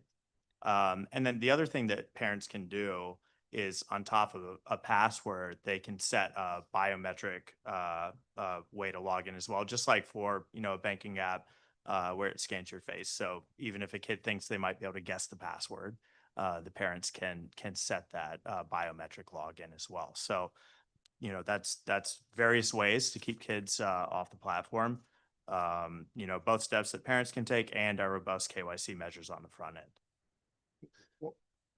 If I can add just one of the things that we often hear is children accessing gambling products. The reality is that they're not accessing the legal regulated market. They're accessing the unregulated market that doesn't have those types of KYC protocols in place. And that's why Councilmember Felder's bill is so important, is because it does put in these requirements, and the industry is saying we want these requirements before we would ever offer a product in your in the district, is to ensure that there is strict age verification compliance included in it. And specifically, the 21 and over is a fantastic add to the bill, because that clarifies a lot of gray area where 18 for some things, 21 for others, 21 distinct number. That's helpful. Okay, last question for this panel. If the legislation were to pass the council, what length of time would be needed for you as a potential licensee to go from application to full operation? What does that look I like? mentioned it I didn't give a number in my testimony, but I checked with my business and they said 6 months, Mr. Chairman. And we are already operating sports in the district, so we probably have a leg up on those who aren't. But for the 7 operators in the district, I think the time frame is within 6 months. So I do think 6 months is a reasonable goal to hit. I think we might be able to do even better than that, but that's on the long end. I don't remember when the Budget Support Act passed a couple of years ago, but DraftKings launched sports betting, I think, within 2 months of the bill passing back then. Yeah, I think it was it 2 years ago or 1 year ago? It'll be 2 years ago this summer. Yeah. Okay. All right. Thank you very much to this panel. Really appreciate your testimony. Councilmember Felder, we're good? Okay, we'll move on to our next panel.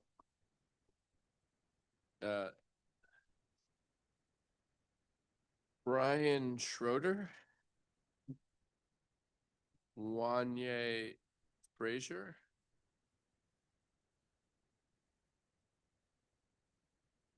Jessica Wellman,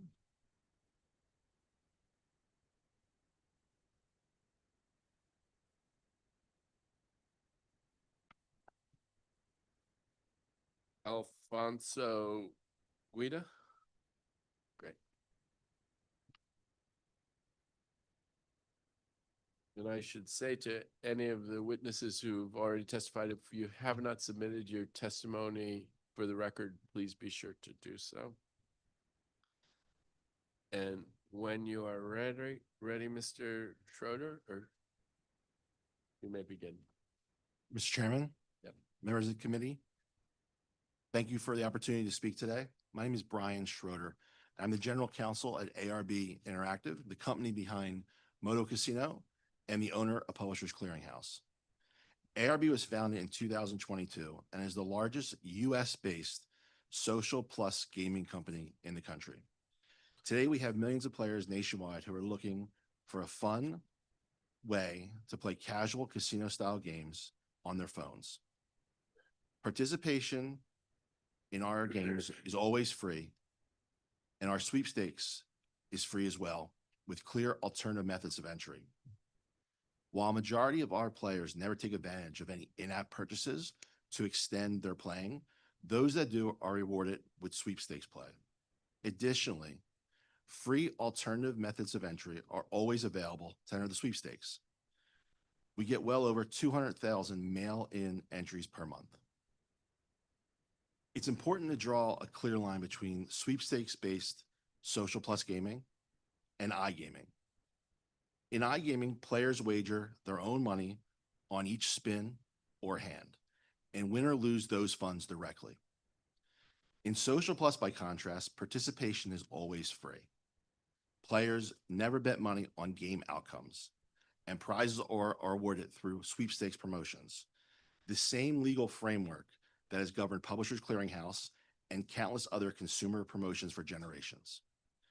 While ARB has no position on the broader issues being addressed by Bill 0656, we are concerned about the provision that would make it effectively impossible to operate Social Plus Gaming in the district. Social Plus Gaming is made, if Social Plus Gaming is made illegal, we will have to stop operating in the district.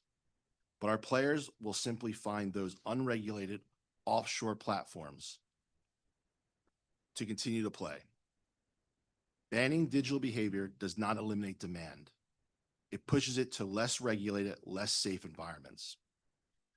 Our industry stands ready to work with the committee and the council to develop appropriate regulatory language that works for sweepstakes-based gaming. While our business operations are different than iGaming, there are areas that can follow the same structure that you've laid out for iGaming. Age and identity verification, anti-money laundering compliance, geolocation controls, and responsible gaming tools are all required and something where we have significant overlap and would agree to do them. This is in fact the path other jurisdictions are charting. Maryland has now rejected legislation that bans Social Plus Gaming 2 years in a row. Virginia recently considered a bill substantially similar to this one before you today, and it likewise failed. We are engaging both legislatures to regulate Social Plus operators under a specific gaming category. The district has the same opportunity to get this right by regulating rather than prohibiting. Regulation also creates real revenue for the district, revenue that this bill forecloses entirely. A licensed Social Plus framework can capture DC sales tax on any in-app purchases made by district residents, generating immediate and reoccurring revenue. It can be paired with annual registration and licensing fees for any platform that operates in the district. The effect of this bill, by contrast, sends every one of those dollars to offshore operators who pay nothing to the district and answer to no one. This bill will not safeguard district residents from offshore operators.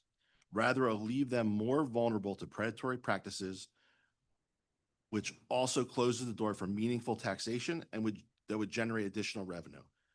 Social Plus Gaming is, and now, is not a phenomenon or a loophole. It is a natural evolution of the same sweepstakes models that Publishers Clearinghouses operate legally for decades, updated for smartphones, digital ecosystems, and a new generation.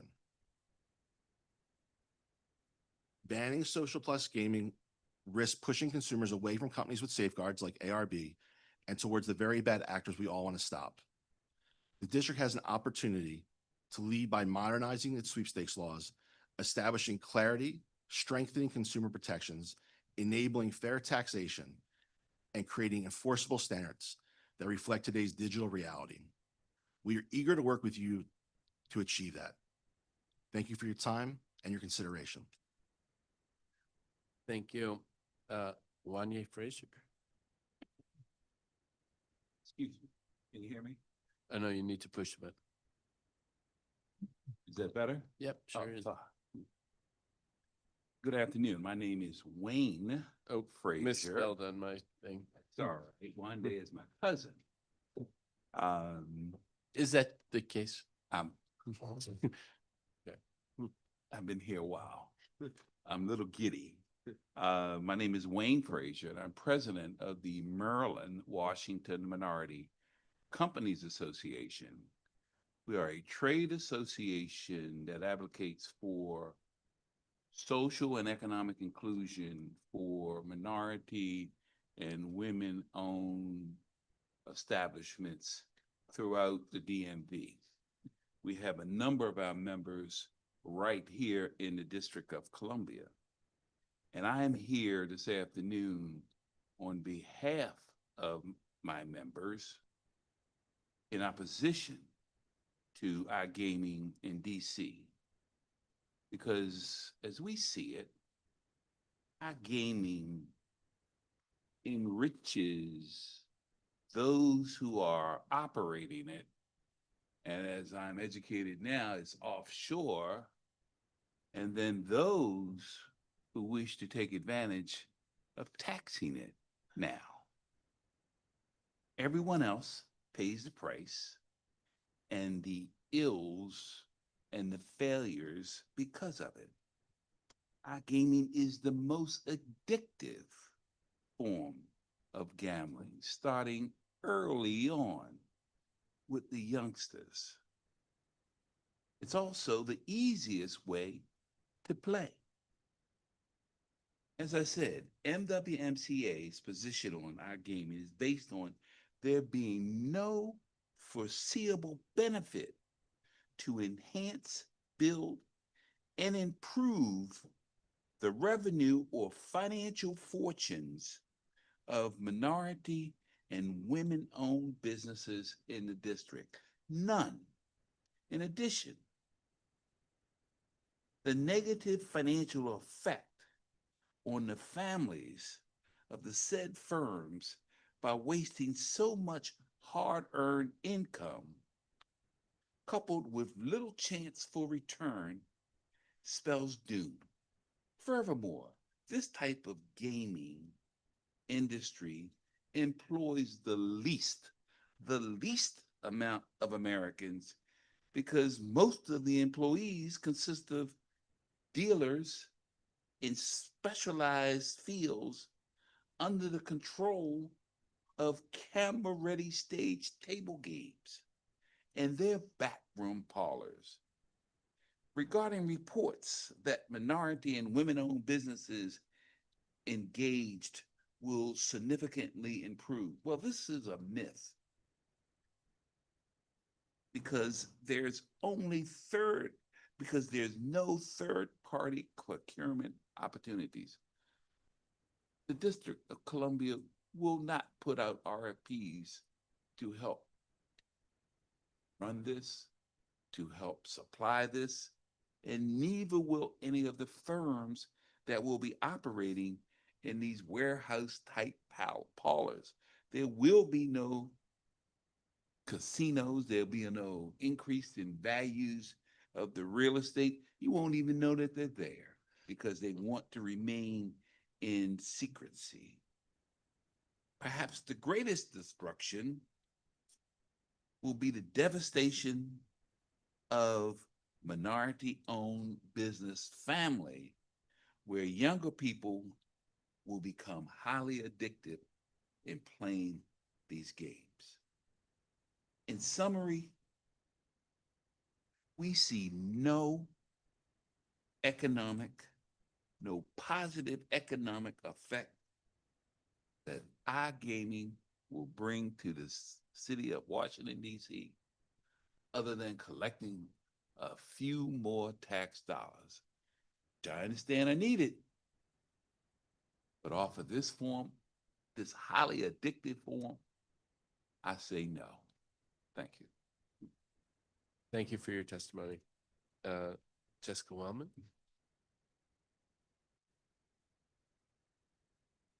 Thank you, Chair and committee members.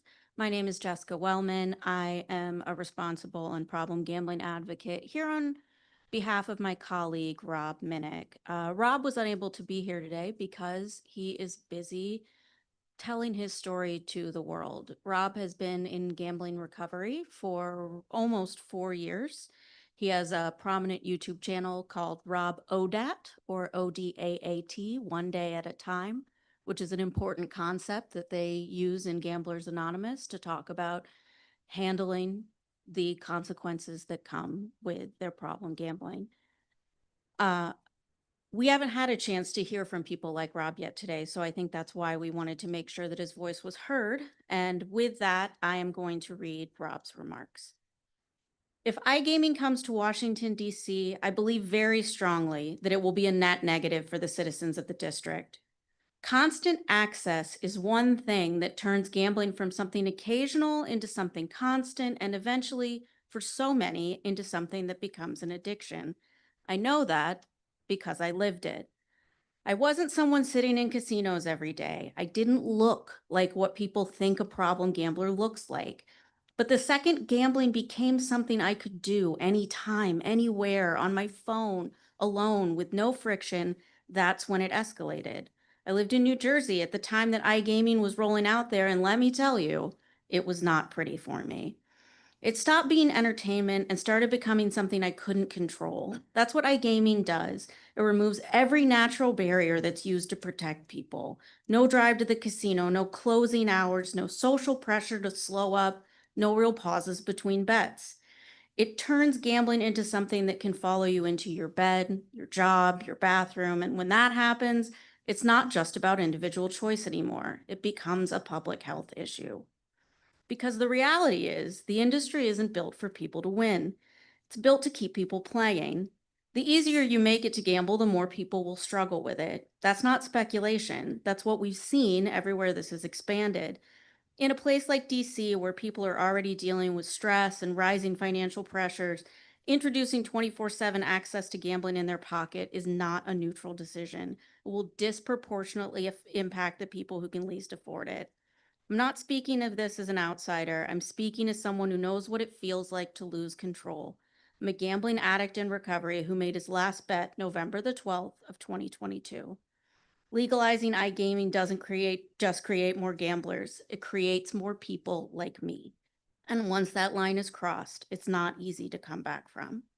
We have to be honest about what we're introducing into people's lives and whether it's worth the cost of what will inevitably come next. A wave of addiction we aren't ready to treat. I realize I am not Rob, but I'm happy to take any questions from my own experience. Thank you very much. Alfonso Guida. Mr. Chairman, thank you for having me here today. My name is Al Guida. I am a resident of the District of Columbia. I've lived in DC for 47 years. I've been a mental health lobbyist for 35 years, representing community mental health centers, public authorities, patient advocacy organizations, and technology companies in the mental health and addiction treatment space for the last 35 years. I am not here today on their behalf. I'm here as a citizen. I've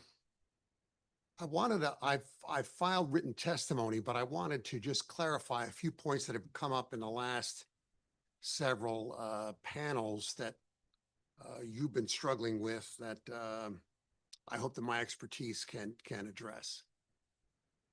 First thing relates to the American Psychiatric Association definition for problem gambling. And I know there's been a lot of discussion about it and very narrow focus on it.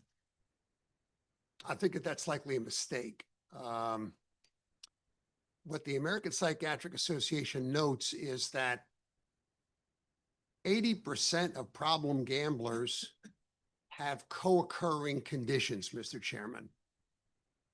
They also have major clinical depression, substance use disorders of all kinds, alcohol use disorder, opioid use disorders, and a high incidence of suicidal ideation.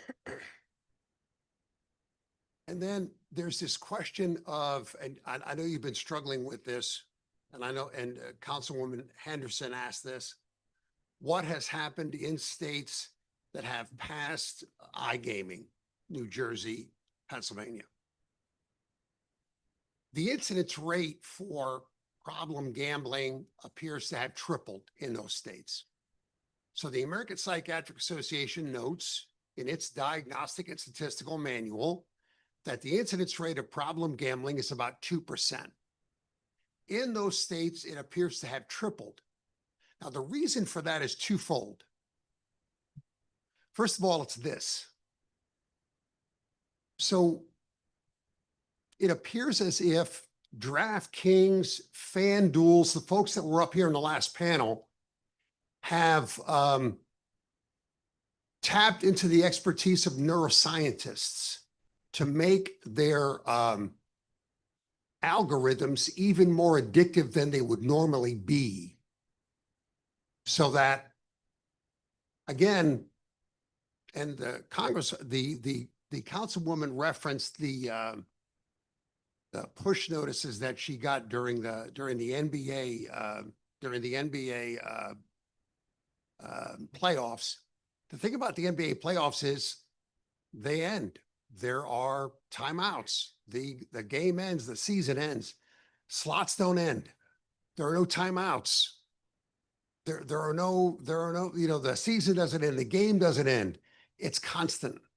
So between that and the sophistication of the digitally altered algorithms to make them even more addictive than they would normally be, they have hyped up the addictive nature of these algorithms. Secondly, is the advertising. Now, I mean no disrespect, and I know we had a witness up here that apparently received push notices while he was waiting to receive his testimony. We have to live in the real world, Mr. Chairman. The advertising budgets of FanDuels and DraftKings, I'm afraid, are vastly larger than the individuals that operate illegal iGaming from the Isle of Man and Barbados. We just have to live in the real world. We are surrounded by advertising from these entities now. So between the algorithms and the advertising, that's what drives problem gambling in the jurisdictions that have passed this legislation, and it's going to happen in the district. It's going to make an already addictive situation worse. So what's happened in those states is that they have thrown pennies at problem at the problem gambling phone lines and pennies at their Medicaid financed mental health addiction treatment services. Last thing, this phone is as addictive as the crack cocaine epidemic and the fentanyl epidemic that has impacted the district in its past 47 years that I have lived here. So you can't make a distinction between substance use on the one hand and this phone on the other. It is a very powerful technology, almost as powerful as those substances. So what you're dealing with here with DraftKings and FanDuels is the modern iteration of the Sackler family. That's the concern, is that you're placing a burden on your mental health and addiction treatment providers in taking this overstated tax revenue from this legislation. Thank you for the opportunity to testify, Mr. Chairman. And I'm happy to answer your questions. Yeah, thank you very much for your testimony. Yeah, the phone, whatever is on it, the level of addiction to the phone is really something. And a lot of this conversation is framed in that it is out there, and then what's the right thing to do around it. So, but I hear you, and I hear you on the idea of how much money gets spent on advertising by these kinds of entities. That's why before I was looking at the link between advertising and protections for responsible gaming. Mr. Schroeder, this social, I'm trying to understand what it is, because different terms get tossed around, and the way it was described, I think it doesn't have a cost going in. Does it have a financial reward coming out? Walk me through how one of your social sweepstakes, or whatever the term was, works, and why I shouldn't think about it as gambling. So our product is social casino, which is Social what? Oh, if you'd push your button. Our product is a social casino, which has been around for about 15 to 20 years, which is a free-to-play online simulated casino games. So you can sign up and register, and there's a KYC check done, and then you're able to play for free. So you just can play a slot machine or a blackjack game for free, like Candy Crush. And then you play through your daily allotment, or you can earn more by liking a Facebook post or liking an Instagram post or something like that. You can earn more free-to-play coins. They have no value. You can't win any prizes or any money whatsoever. Similar to Candy Crush, after you've lost lives or you've run out of your coins, you can buy an additional package of free coins to play on. To promote that, just like a sweepstakes promotion like McDonald's, we then provide you with sweepstakes coins, which you can able to play and win prizes or something of value like money. So you can play for free without spending a dime. And a majority of our customers don't do any purchasing whatsoever. But if you run out of coins to play for free for that day, and you would like to enhance your experience, you can then buy a package of gold coins that are free to play that come with sweepstakes promotions, which are sweepstakes coins, and you are able. That's where I'm having a hard time following. So, I mean, you buy the coins to play for free. I mean, you paid to play, I think, unless I'm missing something. What's that? I'm sorry. I mean, if you buy the coins to play for free, you bought the coins But to play. You don't need to buy the coins to play. You can play for free. If you run out of the No, coins. I understand. I was with you through, you can play for free for a certain amount and then you can buy coins and to continue to play, but not for free anymore. You bought the coins to play, right? Well, so you bought the coins to continue, like Candy Crush, an additional life to keep playing. It's just like Candy Crush if you play it on your phone.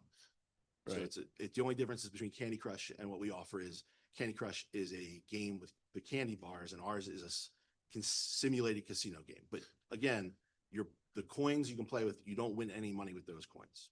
Okay, then what's the sweepstake coins? Just like when you buy a hamburger at McDonald's and you can get the tag for Monopoly that you open up and you see, you're given these sweepstakes coins that you can then play with them. And then if you win, you can get a prize with those coins. Okay. So there's two separate types of coins. You have the ones you play for free. And then to promote that purchase of those coins, when you run out, we then give you a sweepstakes. It's a coin, but it could be a token. It's just like the McDonald's thing. When you make a purchase of a hamburger, you have that to promote your purchase. And then that sweepstake coin that you got access to through your purchase, you could win a prize. You could win a prize, yes. And Or so, you could win money as well. or money. I want to be fully transparent. Yeah. And so, okay. And so in a certain way, the free play is like an advertisement to get you from the perspective of the folks who are in this business. They offer the free play in the hopes that folks will purchase the coins and purchase the sweepstakes coins and then perhaps win a prize. So yeah, so our consumers, a majority of them don't make a purchase whatsoever. And the ones that do, the median spend in a month is about $35. Okay. So you have, and they use that to get the coins to then enhance their experience and see if they can win something. Okay. It's a marketing promotional tool, just like sweepstakes have always been. Okay. All right. I was trying to understand the mechanics of what it is. And great. Thank you very much. Does that make sense? Does that? I think that I have it. And your concern is that this legislation would shut that down? Yes. And it's the exact same argument that the prior panel was talking about in terms of if you prohibit it, the money's not going to go away. It's going to continue to stay in an illegal market. And I think the illegal market is two different groups. An illegal iGaming market, which is you deposit cash, you play for cash. I bet $1 on a slot machine or $1 on a hand. And then there are offshore sweepstakes operators who also have kind of less safeguards, where ARB and several members of our trade association have KYC, age verification, geolocation, responsible gaming tools. So we are doing everything above board. We want to be regulated. We want to comply with actually all these consumer protections you have in your bill. We would like to comply with, but you're prohibiting us by the way it's written. Okay. All right. Well, and I think I want to thank you all for your testimony. I think we'll wait. Don't go anywhere. Councilmember Felder has an opportunity to ask questions as well. So Councilmember Felder, if you have any questions.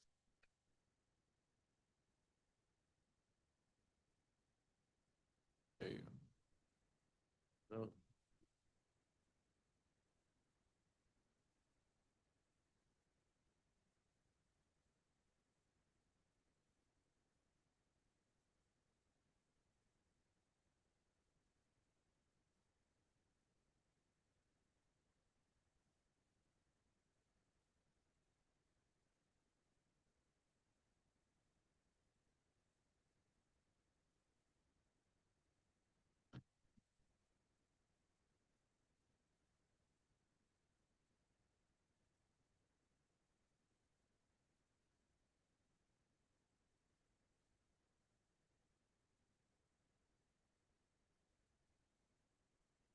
Here, why don't I step to the side, Councilmember Felder, and then you can use this for now.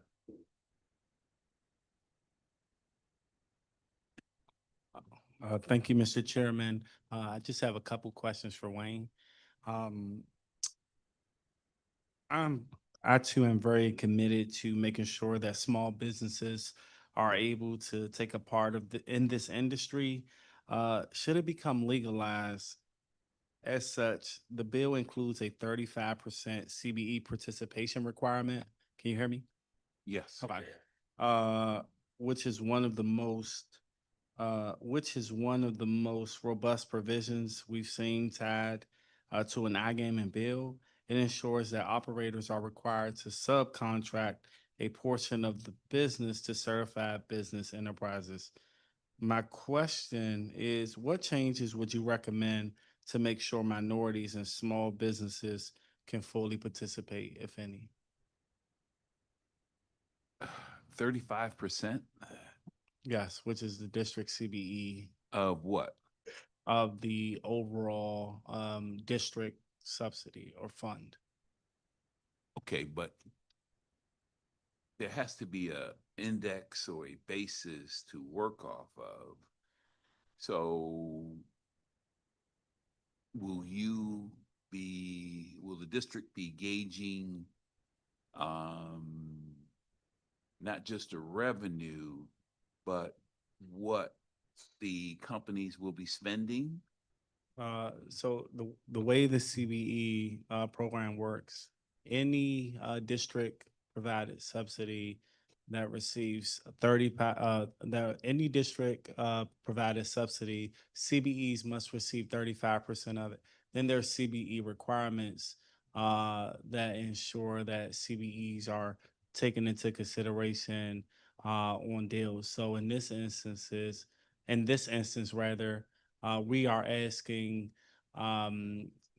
operators to provide a CBE participation plan. Okay. So we want to make sure that they have a seat at the table. Okay. So picture this, a room like this, huge room like this, subdivided into different areas where the different games will take place. You'll have cameras zoomed in, and consider what would the owner operator of that facility purchase beyond paying those individuals who are dealing and any equipment that may be manufactured, produced by an outside third party. What other opportunities are there? I can think of a few. One, meaning security, physical security. The building would have to be secured inside and out 24 hours a day, so long as they're playing. I can't think of much more. So what opportunities are there for the owner of the iGaming company? What opportunities are there for them to third party procure out to facilitate the smooth operation of their business? Maintenance of the building, but then the district would have to be able to understand those types of third-party contracts that are being procured, and then determine what those annual dollar amounts are, and then work your formula of 35%. But again, our members don't see any main value in that because there's so few opportunities that will be procured. No, thank you for that perspective.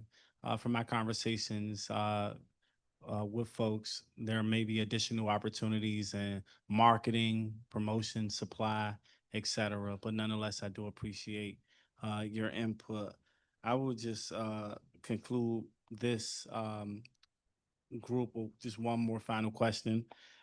We've seen in states like Michigan that certain sweepstakes style platforms have evolved in ways that closely resemble real money casino gaming, operating in a gray area without consistent regulation, consumer protections, or accountability.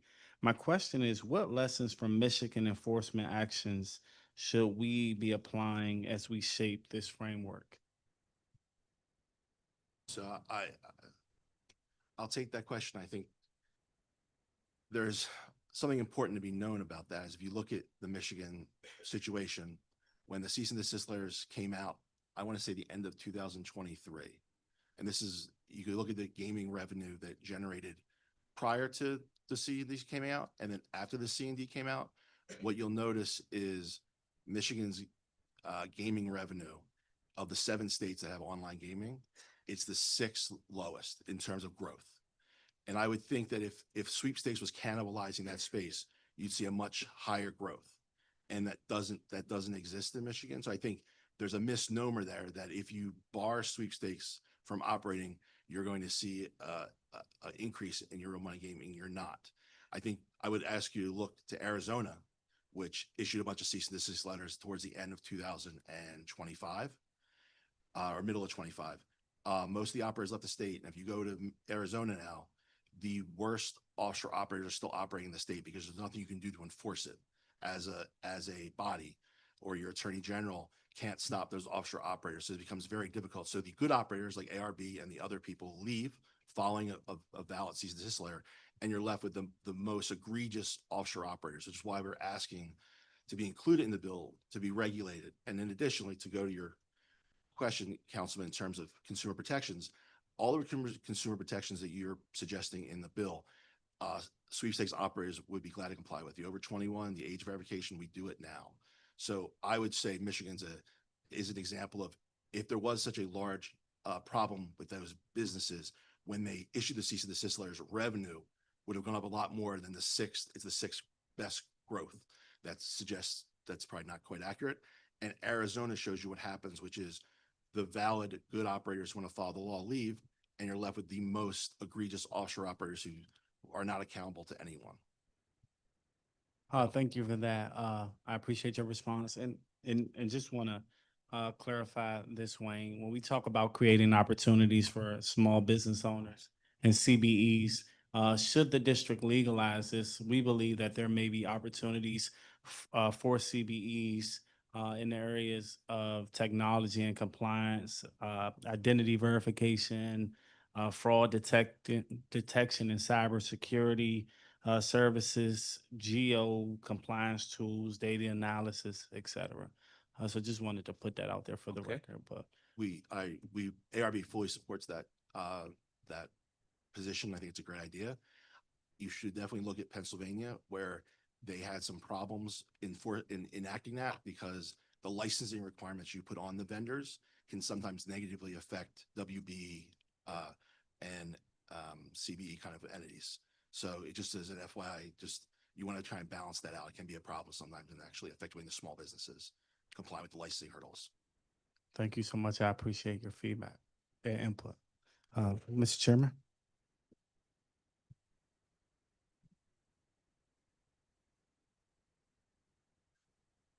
Little musical chairs, but thank you again to this panel. And we have one last name on the list.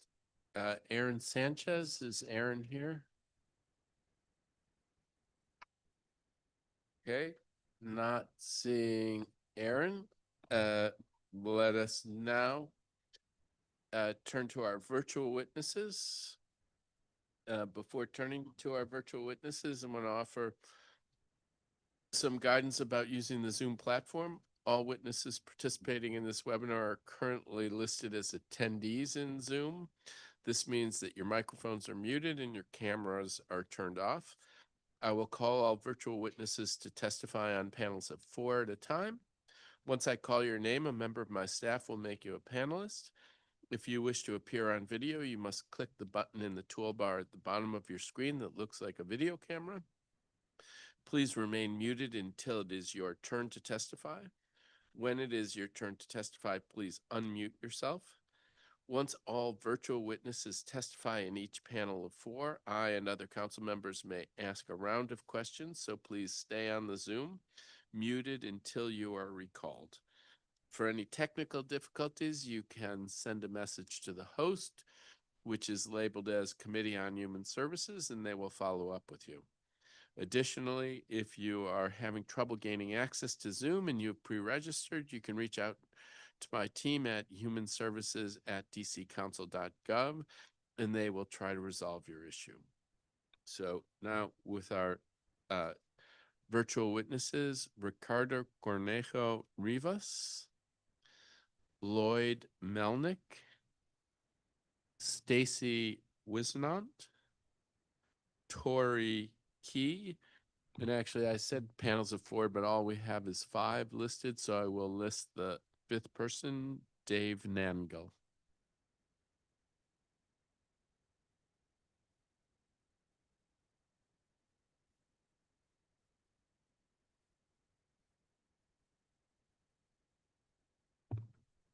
Okay, Mr. Rivas, when you are ready. Thank you very much. Just wanted to do a quick check if everybody can hear me. Are we good? Thank you very much. I really appreciate it for allowing me this time to testify in such an important piece of legislation today. Good afternoon, Chairman Fruman and members of the committee. Thank you for the opportunity to testify today on behalf of Caesars Entertainment on Bill 26-0656, the Internet Gaming and Consumer Protection Act of 2026. My name is Ricardo Cornejo Rivas, and I serve as Vice President of Online Gaming for Caesars Entertainment. Caesars is one of the largest gaming and hospitality companies in the United States, and we are proud to be one of the district's licensed sports wagering operators through Caesars Sportsbook at the Capital One Arena, as well as a mobile sports operator. Caesars supports Internet Gaming and Consumer Protection Act of 2026. As noted in several reports, an estimated $700 million is already being wagered by district residents on unregulated offshore and iGaming platforms. This bill brings that activity under district and OLG oversight with DC standards, DC consumer protections, revenue dedicated to DC priorities, and importantly, protects home rule around non-district regulated activities. Mobile sports wagering has shown what a well-regulated, competitive market can deliver in the district. Tax revenue is flowing to the general fund. Residents have access to safe, secure platforms with robust, responsible gaming tools, and licensed operators such as us are pushing illegal offshore sites to the sidelines. iGaming will build upon that proven foundation. We particularly commend the bill's certified business enterprise participation requirement. Our work with CBE partners has been one of the most rewarding parts of operating in the district. Through marketing, technology, and professional services, we have seen firsthand how this requirement strengthens local businesses and keeps gaming dollars circulating in DC neighborhoods. We strongly support the 35% CBE participation requirement in Section 508, and we are committed to meeting and exceeding it. Caesars also strongly supports the inclusion of live dealer games. Live dealer studios are not just another product, they are an economic development tool. They create on-site jobs for dealers, technicians, producers, and support staff. These are exactly the kinds of skilled, good-paying positions that should be created right here in the district, employing district residents. Lastly, I must say that Caesars believes that iGaming operator licensing in the District of Columbia should be limited to the existing sport wagering licensees. This ensures that iGaming launches with operators that have a proven record of regulatory compliance, consumer protection, and community partnership in the district. This approach also leverages existing regulatory infrastructure, it mirrors best practices in other jurisdictions, and ensures that the District of Columbia is licensing operators that it already knows and trusts. Thank you again for this opportunity to testify. I look forward to answering your questions and to continue working with you on this important piece of legislation. Thank you very much. Lloyd Melnick. Thank you, Mr. Chairman, distinguished members of the committee, for this opportunity to lend my voice today to the continued discussion and about the future of interactive social games, not only iGaming in the district. I am Lloyd Melnick, Chief Growth and Strategy Officer of VGW, the largest developer and operator of social plus games in the world. I have over 30 years of experience in the social plus and other gaming spaces, previously working for companies including Disney and Zynga, which you may know from Farmville or Words with Friends. At its core, VGW is also an interactive company like those I have previously worked at. We have disrupted the traditional video game industry by developing new kinds of free-to-play games, as Mr. Schroeder described earlier from ARB, that have met increasing customer demands for fun, competition, and community. We provide entertainment, and when we look at competitors, it is not only social plus game companies and traditional video game companies, but also Netflix, Paramount, and everyone else trying to entertain consumers. It is not, however, iGaming companies. That is a different space. That is a space that we are not even playing in. By banning social plus games, DC would be setting the precedent that future interactive entertainment innovations entering the district are not welcome. You will also be costing the district valuable sales tax revenue and the opportunity to create a tax and regulatory regime, which we are calling for this fast-growing entertainment business. Casino-themed games are not new. They are for those players who do not want the stress or cost of risking real money in land-based casinos. Our games merely share mechanics with casino games without a player ever having to spend a penny. Let me stress that. In fact, the majority of our players, well more than 50%, most of whom are between 35 and 54, never spend a penny. Not one casino can say that, ever. That's not illegal iGaming. It is social gaming, much like the other apps that are probably on your phones today. Some of our detractors, claim social plus sites do not have responsible social gameplay or anti-money laundering or other player protections, and that's also simply not true. We have a dedicated, responsible social gameplay team with 20 people, most of whom have social worker experience dedicated to protecting players. We have purchase limits, activity reminders, take-a-break options, and exclusions lists. We meet the most stringent anti-money laundering criteria out there, not only complying with US law, but also under EU regulation and that of our payment processing partners. These are facts, provable by playing our games, not just opinions or conjecture. We do not do this because we have to for PR purposes. We do it and have been doing it from well before I joined VGW 7 years ago because it is what is right for the player. As a video game company, our focus is on the player and long-term retention, not short-term profit. In closing, I look forward to being a part of a continued conversation in the months and years ahead of how we can offer and continue offering our social plus games in the district under a strict regulatory and taxation regime. I thank you for your time and look forward to answering any questions. Thank you. Thank you. Mr. Nango?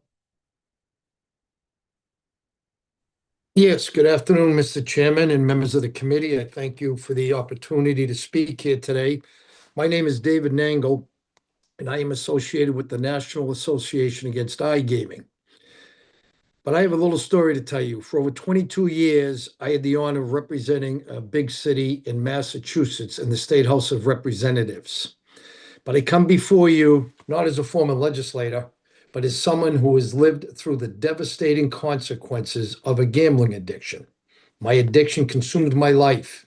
It led me to betray the trust of those I loved, make deeply regrettable decisions, and yes, ultimately serve time in federal prison for financial crimes related to my gambling addiction. But I've accepted my responsibility and I've worked hard to rebuild my life. But through the painful journey, I've come to understand that how destructive and how uncontrollable gambling addiction can be. That's why I'm here today. Legalizing iGaming is not progress. It's a gateway to greater harm. It invites more people, especially vulnerable individuals, into the same spiral of loss and devastation that I experienced. Experts have warned that iGaming is up to 10 times more addictive than other traditional forms of gambling. iGaming is engineered to be addictive. It uses the same psychological hooks as social media and video games, but with one critical difference. The losses are financial, immediate, and often catastrophic. Catastrophic not just for the gambler, but for the families who often don't realize what's happening until it's too late. Unlike physical casinos, iGaming never closes, just a virtual casino in your pocket 24/7. There is no Narcan for gambling, no emergency antidote, no quick reversal. When someone overdoses on opioids, we can administer Narcan and save a life. But when someone like myself spirals into gambling addiction, there is no such rescue. The damage is slow, silent, and often irreversible. It's bankruptcies, lost homes, broken marriages, and children left wondering what happened to their college fund. You wouldn't be just expanding access to gambling, you would be accelerating the harm. Making it more accessible doesn't make it safer. It makes the damage faster, deeper, and more devastating. I'll close with this. iGaming is not like other forms of gambling. If you go to a casino, you have to physically go through the casino, get there. Or if you're doing sports betting, it takes time. There are different times, pauses, and so forth. However, with iGaming, it places a casino in everyone's pocket for 24/7. The technology is built to keep people playing for as long as possible. And from my own experience, I can tell you that constant accessibility is exactly what fuels addiction and creates more and more issues as we go forward. I thank you for your time to testify here today, and I would look forward to answering any questions from you, Mr. Chairman, or members of the committee. And again, I thank you very much for your time. Thank you for your testimony. Mr. Nangle, and really, it takes a lot of courage to testify in the way that you have, and congratulations to you for turning things around. I don't remember Massachusetts being on the list of places where iGaming had been legalized. Maybe I missed it, but were the apps that you used, was it a legalized, regulated iGaming, or was that one of the offshore apps that we've also been talking about? No, I can answer you, Mr. Chairman. No, here in Massachusetts, the bill went into a study about a month and a half ago, so it'll come back next year again. We know that the fight is not over to stop the iGaming, so it was temporarily put into a study up here just about 6 weeks ago, Mr. Chairman. And I myself, I'm 65 years of age. As I say, I'm an old dinosaur.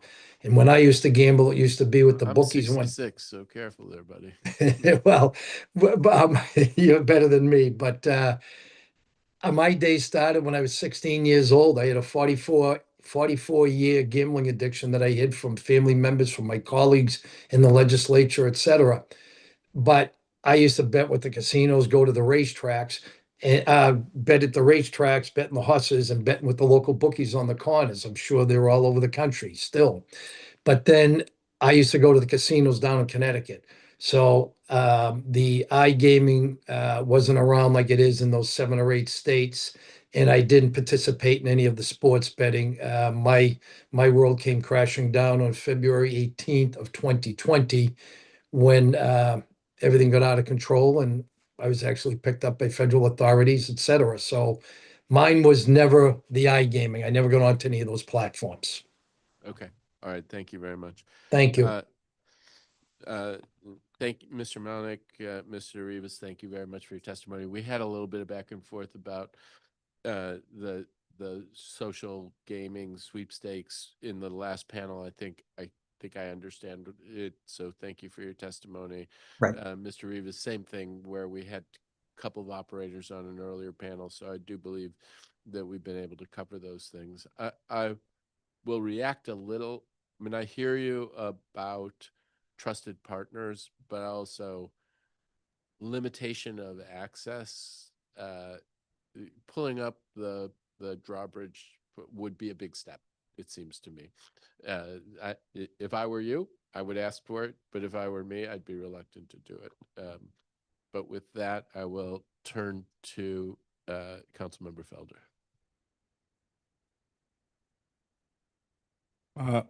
Thank you, Chairman. Within the last panel, one of the panelists spoke up on a one of the one of the panelists spoke on the right on a real concern regarding whether or not this bill goes further enough to provide small and minority-based business opportunities to be involved.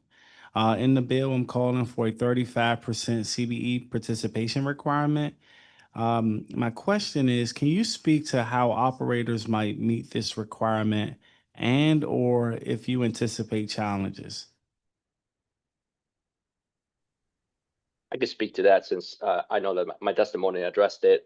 I can kind of speak in our experience in other jurisdictions, council member. I think what we've been what we've experienced in the past, right, is jurisdictions that that have different hostings on site for service that are placed within the jurisdiction to support online casino games. That comes with a sort of support from a labor standpoint, also comes from a personnel support that could, should the guidelines be the same in the District of Columbia, then that would also be an opportunity for us to meet the 35% requirement. Another one, at least just from a supplier standpoint, right? So various suppliers will have different types of presence within each jurisdiction for either game studios that are designing games, also light dealer game presenters that would be within several jurisdictions wherever live dealer studios are mandated to be inside of the jurisdiction. That is another way in which supplier partners of ours are also able to meet the 35% requirement. So there's multiple ways beyond some of the items that you also mentioned, which are within marketing, within our kind of boots on the ground, creating awareness about the different products that we provide. But there's various ways in which we would be able to meet that. Thank you for that. That's my only question for this panelist. All right, thank you, Councilmember Felder. All right, well, is there anyone here in the room who had hoped to testify who hasn't had an opportunity to testify other than the government witnesses who I'm going to call in a minute? And is there any, Aaron, wonderful. We had you on the list for this morning, and then I had you on the virtual. Oh, okay, wonderful. When you're ready. Appreciate the accommodation here. I actually, just to close it out also, is there anyone else on the line who had hoped to testify who hasn't been called on yet? Okay. So with that, Mr. Sanchez, when you're ready, you can bring us home. Thank you, Mr. Chairman, and the council. Apologies for the delay and the accommodation here. I really appreciate the opportunity to testify.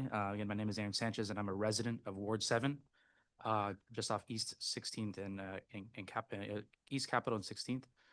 I bring to this hearing a firsthand perspective as a first responder, having dealt with the behavioral health crises and downstream mental health conditions as a former EMT for your DC Fire Department and as a subcontractor through American Medical Response.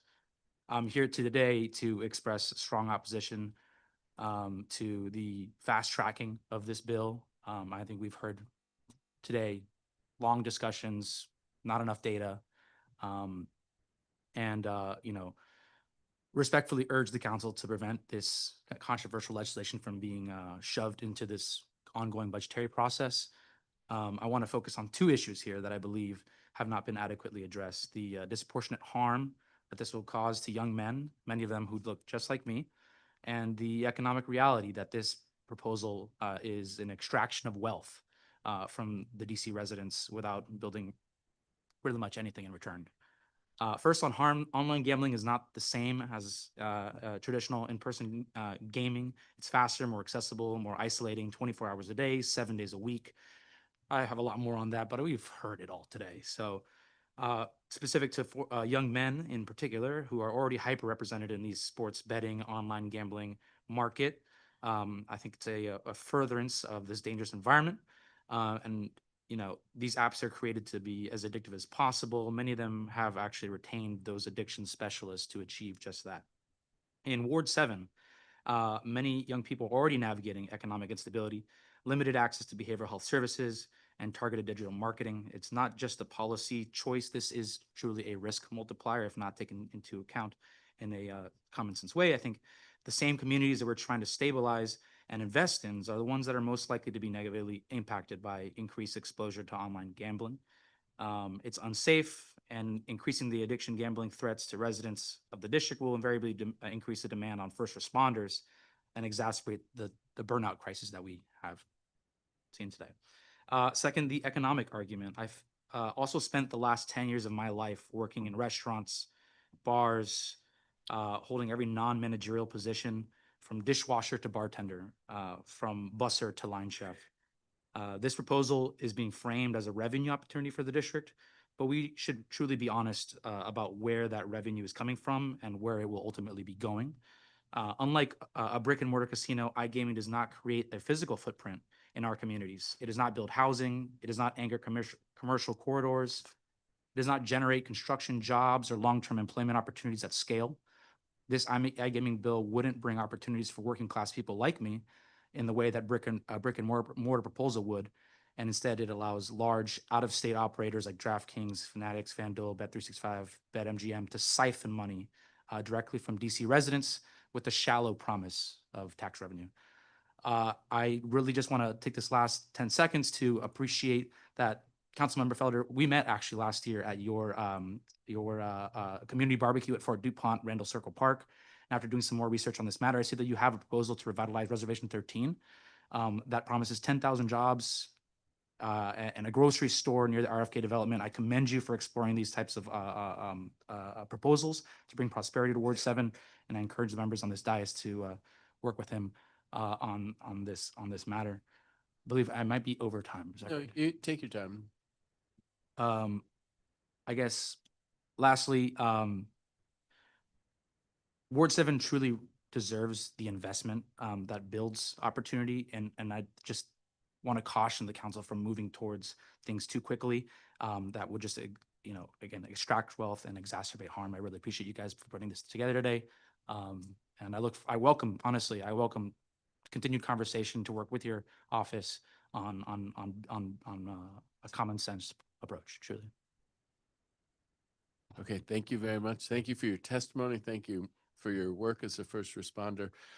I mean, we have been in the abstract. If there were no iGaming out there, it would be a different conversation, but there is iGaming out there, which changes the conversation. I don't think that decides it definitively, but it is a very important element. I mean, the folks who you're talking about who are vulnerable, to what extent does regulating it improve the landscape, and to what extent does it not, I think is a legitimate question. But thank you for coming forward from your perspective. It's a good move to come in your jacket. I don't know, maybe you're coming from work, but it's a powerful statement in and of itself. And so thank you very much, Councilmember Felder.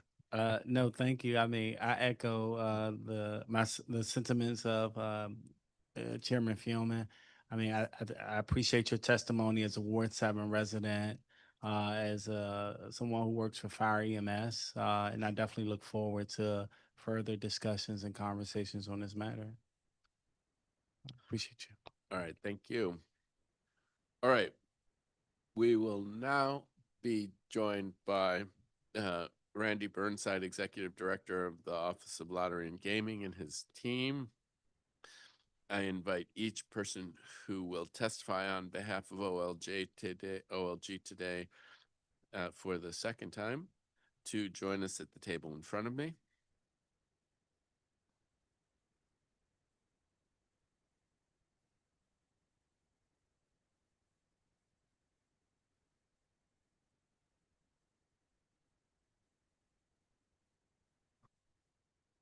It is the practice of this committee to place our government witnesses under oath. Please raise your right hand. Do you swear or affirm under penalty of law that the testimony you are about to provide to the Committee on Human Services is the truth, the whole truth, and nothing but the truth. You may begin your testimony. Good afternoon, Chairperson Freeman, members of the Committee on Human Services, and committee staff. My name is Thomas R. Burnside, and I serve as the Executive Director of the Office of Lottery and Gaming. Thank you for the opportunity to testify today regarding the proposed Internet Gaming and Consumer Protection Act of 2026. Joining me are my colleagues Ridgely Bennett, our Chief Counsel, Peter Alvarado, our Director of Regulation and Oversight, and Alex Akfajori, our Agency Fiscal Officer.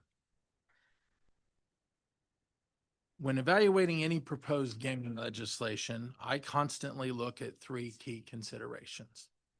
First, does the legislation align with the district's existing gaming framework and create a meaningful revenue opportunity for the district? Second, does it establish strong consumer protection and responsible gaming provisions to safeguard district residents?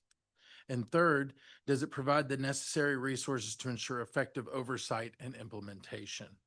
And in my professional assessment, the bill in its current form satisfactorily meets all three of these criteria. Importantly, the bill also addresses persistent issues stemming from sweepstakes operators and unregulated offshore gaming platforms. OLG is aware of more than 20 unlicensed online sweepstakes sites operating in the district in what we would consider a gray area at this time, because district law currently does not specify what sweepstakes are.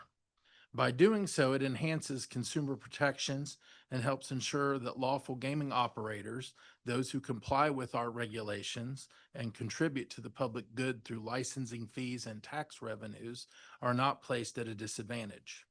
Legal regulated iGaming exists in multiple states now.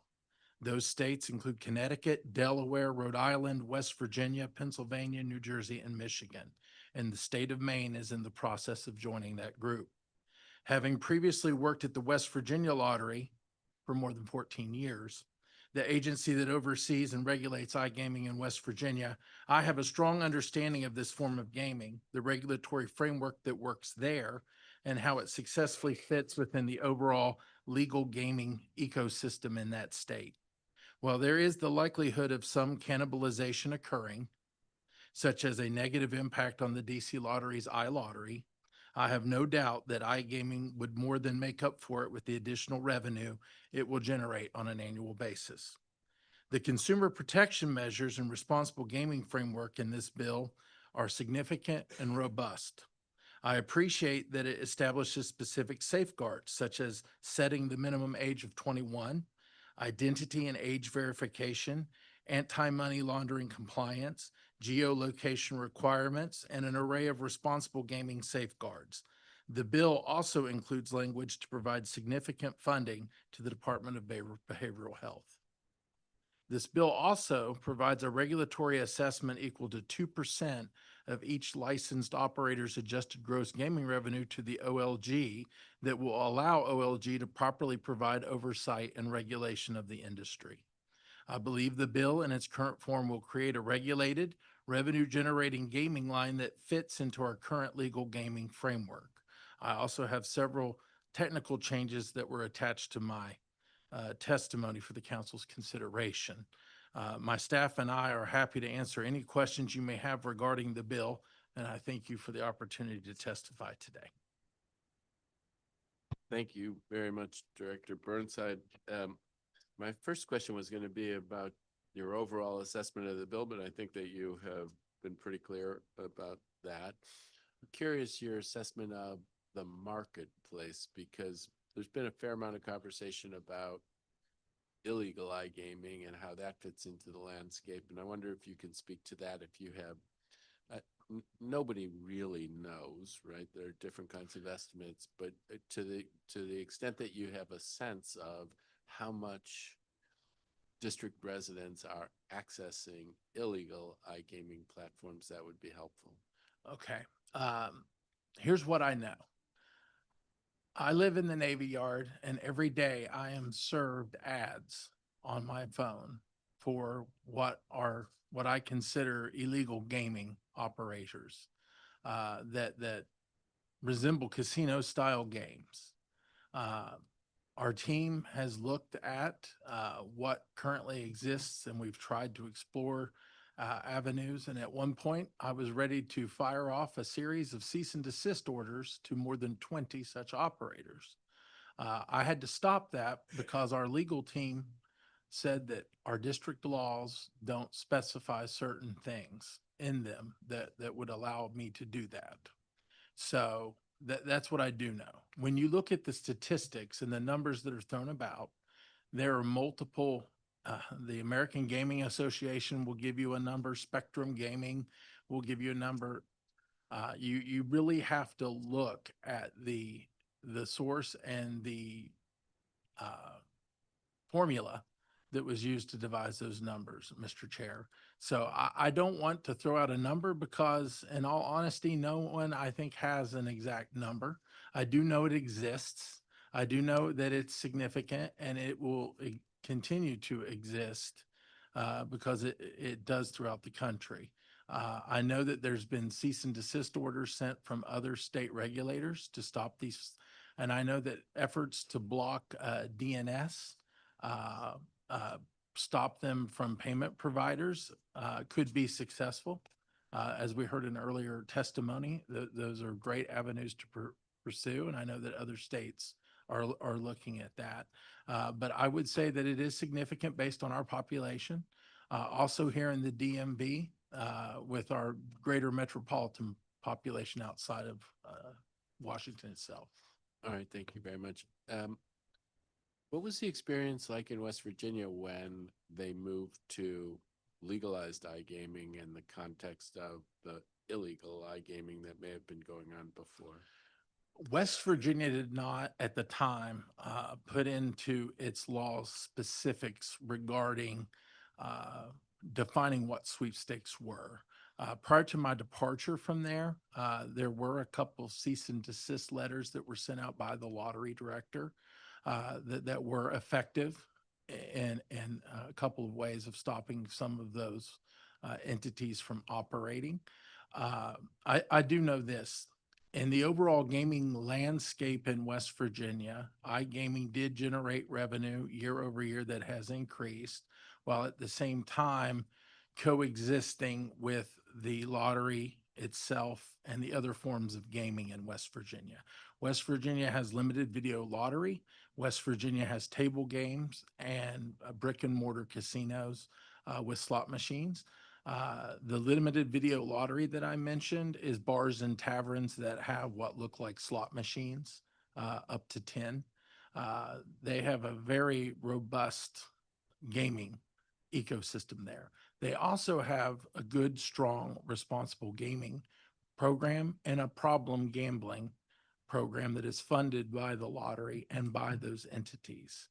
And if you would, I do want to make a comment based on some of the previous testimony regarding responsible and problem gambling. It was mentioned that in our code, we don't have certain safeguards available on our current platforms. But I do want to put this out because I have heard that narrative multiple times. The OLG maintains industry standard RG protections on all of our sports wagering operators that go beyond what our code has codified. So I want to make that clear. Here in Washington, D.C. today, our legal gaming operators that have sports wagering apps have a lot of those protections that were discussed earlier. Just because it doesn't appear in code doesn't mean it's not in our rules, which govern those games and our minimum internal controls for each of them. So I want to make that point clear. Okay, so that presages that I go over. One of my questions was going to be, what key changes do you have? Would you propose? And I would welcome you to codify those. Absolutely. But I think we won't go through them. Thank you very much for answering that question very, very specifically. Then just in thinking about if this were to happen, how does it play through? And you talked about the rules. What kind of timeline would you see for OLG to implement this, including the promulgation of rules taking into account all the different concerns that you've heard here today, Yes. what would that look like? Well, first and foremost, I want to make a statement too about responsible gaming and problem gambling. Problem gambling is a horrible consequence to go through, and a certain percentage of our population suffers from addiction tendencies. There's no doubt about that. In my 15-year career working at two of the best lotteries in the United States, in my opinion, I had the opportunity to work a lot with the folks with our problem help network in West Virginia, the First Choice Health Systems, which operates their 1-800-GAMBLER.net program. I got to talk a lot to people who suffered from gambling addiction. I got to talk a lot with the counselors who deal with it every day, and it is real.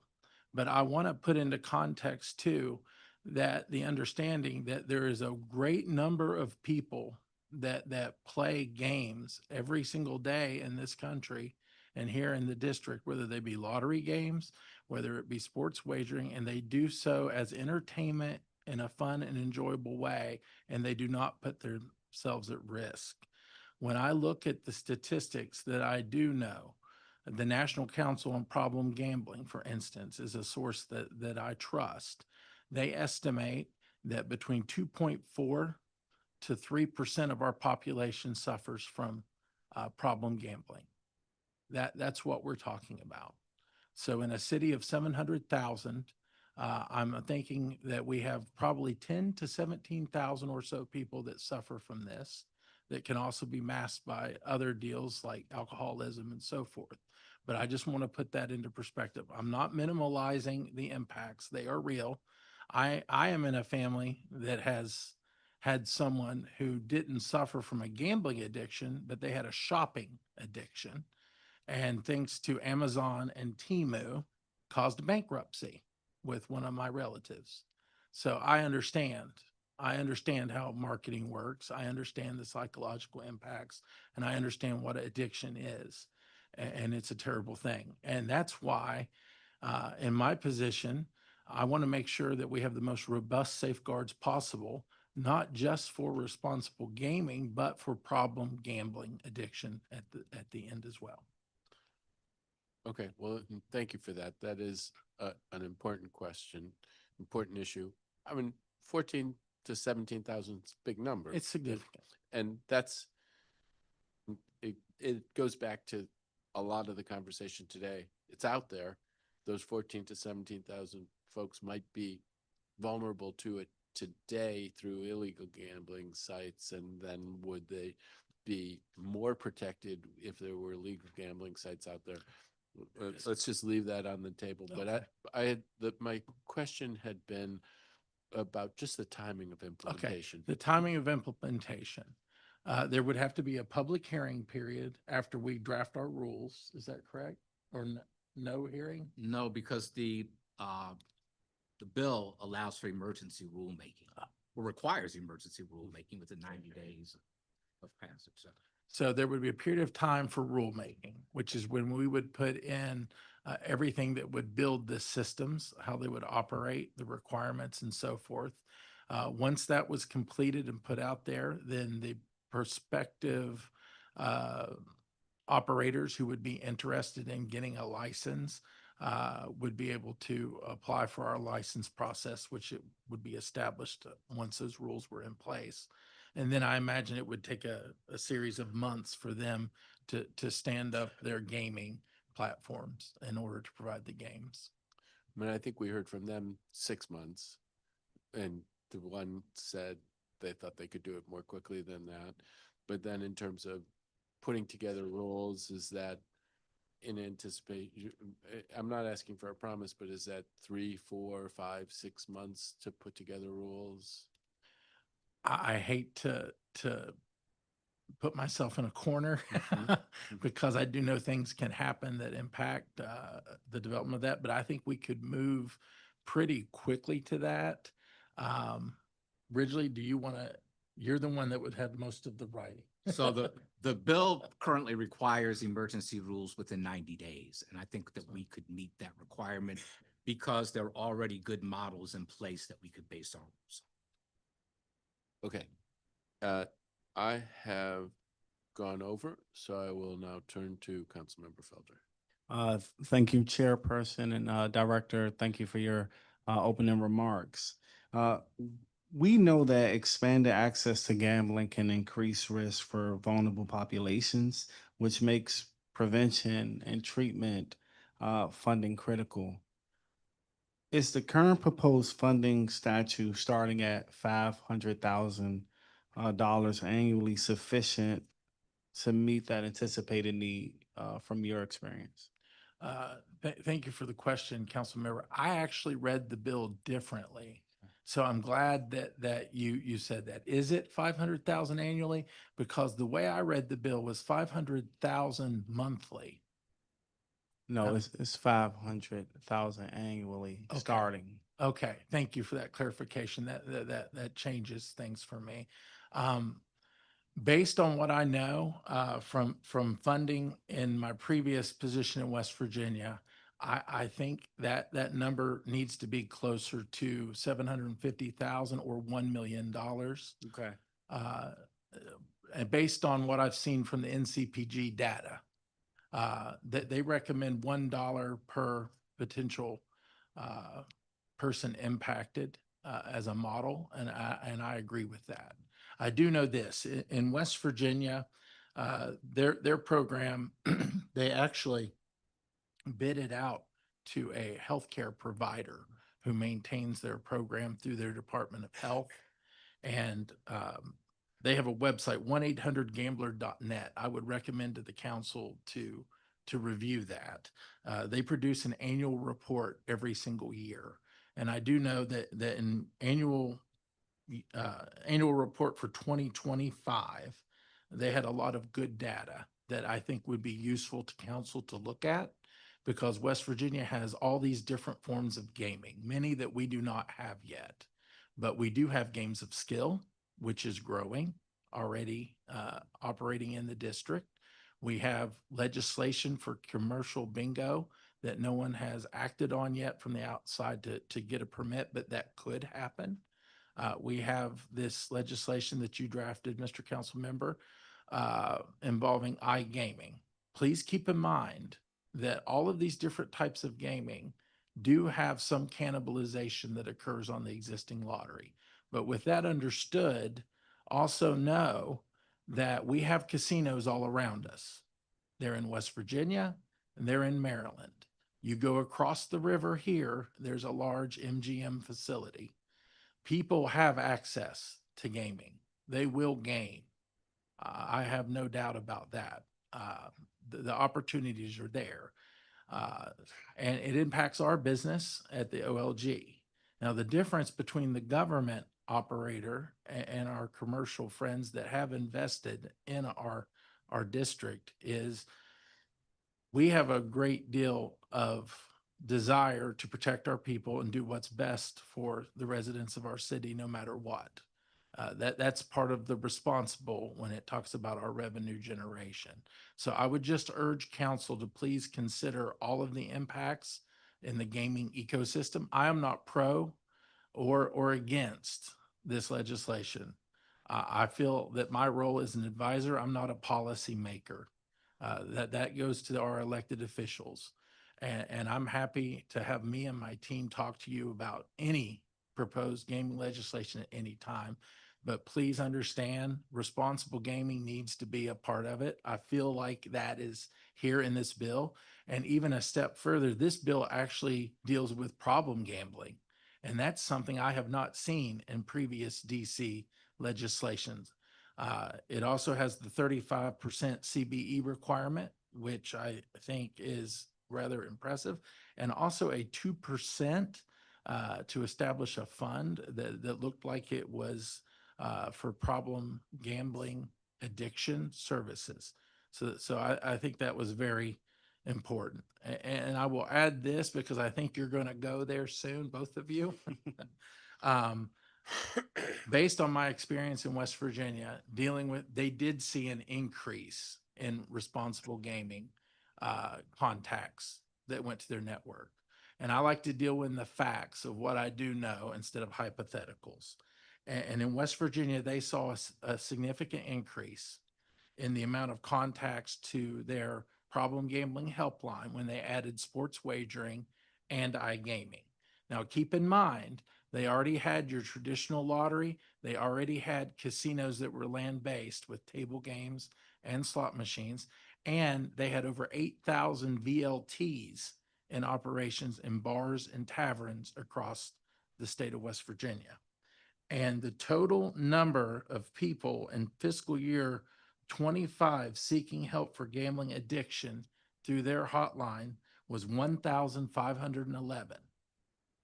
And 14 people went through a treatment facility for gambling addiction that was paid for by the lottery in West Virginia. And their entire program runs on roughly $1.5 million a year. So they did get 4,206 contacts to their helpline. 1,511 of them were for individuals seeking gaming addiction help. So I think that's important to understand. And I again asked council to check out that data. That is a state much closer in size population wise to the district. I know we've heard a lot about Pennsylvania and Michigan this morning, but those states all have more than 10 million in population. I'm trying to think about the impacts to the city. Other things to consider that these other states don't have to worry about. We are so small that we are surrounded by two of the largest gaming states in the country, Virginia and Maryland.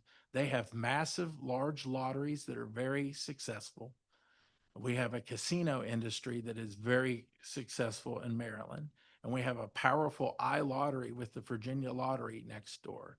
We also have historical horse racing now in Virginia, and we've always had these things just to further to the west in West Virginia. Delaware also has what it offers, but at the end of the day, we are small, little enclave surrounded by a lot of gaming options that our people easily access. That said, we also get a lot of cross-border play from people who live in Maryland and Virginia and work here in the district. Thank you for that. And just a follow-up, a 25% tax rate positions DC on the higher end compared to some jurisdictions what may impact operator participation and competitiveness. My question, Director, is does the proposed tax rate strikes the right balance between maximizing revenue and maintaining a competitive legal market? I believe that it does, and here's why. I know that in other states, such as West Virginia, the iGaming operators are tethered to the brick and mortar casinos by contracts. Okay. So there's a certain deal there in a lot of other states where this exists, where the land-based casinos have a contract with what's called a skin, an operator for the app. So we don't have a casino here in Washington, D.C. We never will because of federal law that does not allow Class A machines. So with that absence, that 35%, I think can fill that void in my professional opinion. And just a follow-up, should the council consider a phased or tiered tax structure? I don't believe so. I think what I've seen in the bill is appropriate for the industry, what I know. I do know that suppliers matter. I do know that the regulatory oversight matters and a consistent funding source to OLG to make sure that we can do our audits that we need to do in the regulatory. I do know also with the CBE requirement that develops potential businesses here in the district. I did see where the bill, mentioned the development of potential gaming operations and so forth. I just encourage the committee to make sure that you put the control of anything like that under the appropriate agency. The OLG is not public health experts. We are not. That needs to be DBH or a subcontractor of DBH when it comes to problem gambling. They're the experts. They're the healthcare providers that they deal with mental illness, health, addiction. They need to be in control of that. We don't have the capacity to do that, nor would we want to. We're more on the responsible gaming side. And that is making sure that protections are in place for people to play properly and make sure they know where to go for help if they do have a problem.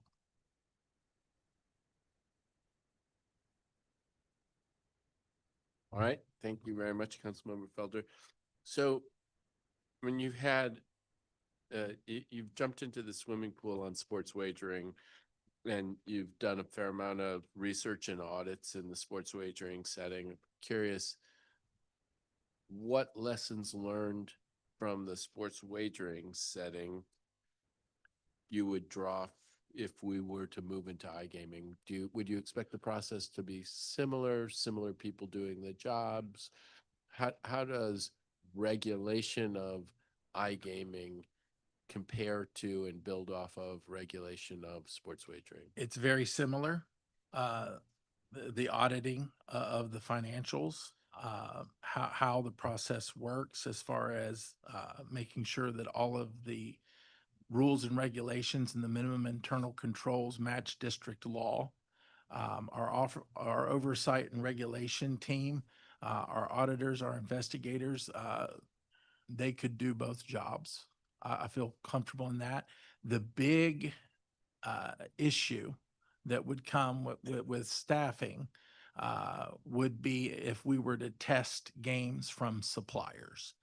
And that would not be my recommendation to get into that business. I know several other states do, some do not. They rely on third-party testing labs to test games to make sure that they meet the rules and regulations of the different jurisdictions that they operate in. There is a significant expense in that, which I would try to avoid repeating that here.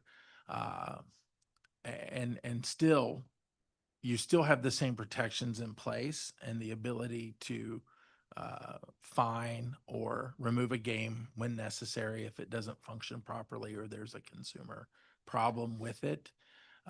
So overall, I don't imagine it costing us a lot to stand up. But the testing is a significant thing. I mean, you probably don't have to test the accuracy of a sports wagering, but you do have to test this. You want to make sure games function the way that they're supposed to. What you don't want is to put out on a platform a game that may display the wrong payout amount or issue. That would be a problem. You want to make sure that the game functions the way it's supposed to, the payouts are the way they're supposed to, and all of those sorts of things. Okay, so I mean, what I'm hearing is that there is a lot that's transferable, but this is the issue That is one issue, and that's why I would put the onus back on the industry, the licensees, to do the testing, using a third party that we would license and tell them they had to go to, rather than try to do that internally. Okay. So setting aside the testing, and I think I'm hearing you say that does OLG currently have the staff to initiate an application process and develop the rules for iGaming? We do have a staff to do that. There will be some training that would be necessary once we stand up the program, if it were to become law. And I would imagine that we would be able to train our people in the period of time allotted. And is that a cost that can be absorbed in the agency's current operations, or are there additional costs to I this? would prefer that if we would have that, but right now, I understand if this were something that council and the executive wanted to do, we could absorb that initial, knowing that we would get 2% later on once the operations began. So And on the 2%, what do you project the aggregate amount from that assessment would be in the initial 12 months? It would depend on the number of operators and suppliers that applied to the program. I hate to venture a guess, Mr. Chair. Uh, I would say, I would imagine everyone that has a sports wagering license in the district now would be interested. Knowing what And I know. that's 7 operators? Well, actually, I would say the Class A and the Class C operators. Peter, what's our total right now? Class A, Class C. It's 5. 5. Yes. So there's the possibility of 5 entities coming forward. And then you don't know how many would come forward. And you There have may not- be more. The market, it depends on a lot of factors of who would be interested. I do know that in West Virginia, they have 5 land-based casinos that have 3 skins each for sports wagering and 3 skins each for iGaming. They have not filled out all of their iGaming platforms. I believe there are 8 in operation in West Virginia, but it may be 10. Don't hold me to that. It may have changed in my year here in DC. Okay. So, I mean, a lot of numbers here. I think we would, at some point, there's going to be a projection about how much iGaming would happen and how much revenue would flow from it, and then how much 2% would be. But that 2%, would you use that to backfill and support your general operations, or do you have specific uses that you think about? We have that too? specific uses for iGaming, for auditing, compliance, investigating, so forth.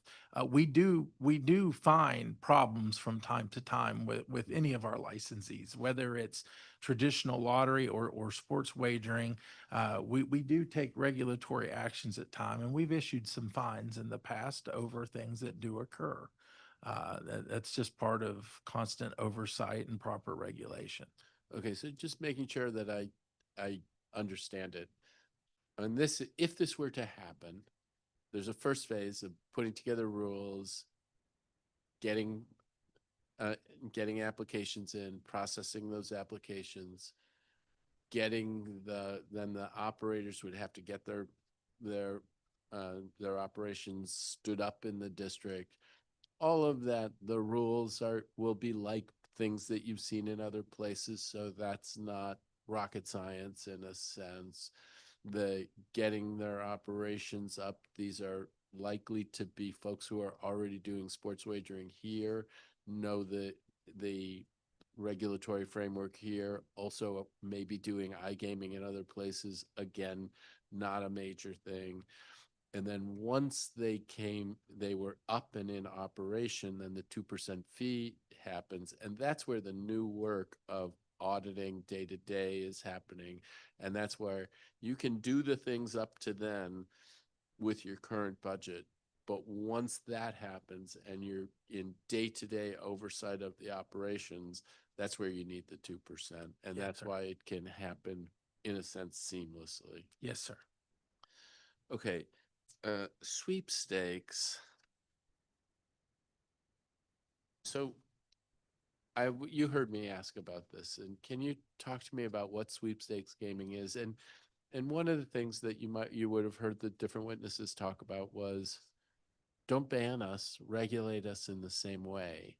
And so if you could speak to that, about what is it about the sweepstakes that concerns you the most? They present like casino games, and there's an element of risk involved, and people receive money in exchange for that risk. So it's the very definition of wagering online. I have great respect for our laws, and these people that operate in that gray area, they don't pay taxes. They're not listed as an entity that does business in the district, but they are taking revenue away from other companies who have invested in the district and play by the rules. And they pay significant fees to offer sports wagering, for example, and on their platforms. And so I just think it's in our best interest for any of those entities that are out there like that, apply for a real license. Apply for a gaming license if it becomes legal. Apply for a sports wagering license if you want to offer it. Go through the legal steps. But you have these entities who take advantage of, a lot of times it's the elderly population, who will use social media to reach people and different means. And it would be nice to have laws that are drafted to specify, what these entities are, and give some legal backing to being able to try to stop them. Maybe going to, like has been mentioned earlier, DNS or the large social media companies, and being able to get these ads taken down in our jurisdiction if it were deemed to be illegal. But I mean, part of what the folks from that industry were saying is, don't ban us, regulate us. And Okay. and I think part of Well, play social. I do not read this law to be banning things like Words with Friends and Farmville. Those are not casino style games. Those are play social games. There may be, and you would have to obviously talk to people in that industry to better understand what their concern is. But that's not what I'm referring to when we're talking about sweepstakes. I'm talking about online casinos who call themselves casinos. They're often based in foreign countries that are constantly hitting people with ads to play games and win real money. I mean, I have to say, we'll be looking more into this, and there will be more conversation on it. That some of the conversation was, it's free. You don't have to spend a nickel on this. And actually, as a road to gambling, that worries me maybe even more, because it can bring somebody in on an assumption that there's no risk, but then you start getting into a thing where you're putting money forward, and it's turned into something. But I'm going to want to understand on this question of ban or regulate. I think that's a legitimate question that's been raised by the testimony, and we'll have more conversation. I'm sure I'll hear more from the industry on this. But now I am 2 minutes over, and I will turn it over to Councilmember Felder. Thank you, Mr. Chairman. Director, I'm pretty sure you heard this from our public witnesses. My questions pertaining to CBE participation. I'm not sure if you've seen this in West Virginia, like how small and local businesses were integrated into procurement opportunities in West Virginia. Nonetheless, my question is, if you have, how should the district ensure that the that the CBE requirement leads to meaningful economic inclusion rather than superficial compliance? That's a good question, council member. West Virginia does not have CBE requirements in their law. The thing that tethered their iGaming platforms to brick and mortar casinos, that was the connection there. Okay. They're 4 destination casinos and then their historic resort. So that was the tie back to put it in job creation aspect of what those facilities offer in that state. I do know that the district has very robust CBE policy. I've been very impressed in my first year here with everything we do. The lottery, for instance, meets its CBE goal every year, and we're always looking for ways to grow businesses. And along those lines, I think there are a lot of opportunities in marketing and promotions that these companies could all look to. And currently, all of our sports wagering ANCs already have CBE plans that are approved and functioned through DSBLD. And so obviously, they're doing it now. So these companies can find ways to do that. I did notice in your draft legislation, the commitment of a certain percentage to go to a development fund. I would recommend putting that under the control of a government agency that develops grants and so forth for things in that technology sphere of those items that you mentioned in your legislation, making that specific so that you make sure it gets to where council intends it to go. Thank you for that, Director. Now, Director, within the bill, it proposes an open license structure with no caps on operators, which could significantly shape the market. My question is, what are the benefits and risk of having no caps on the number of operators from your perspective?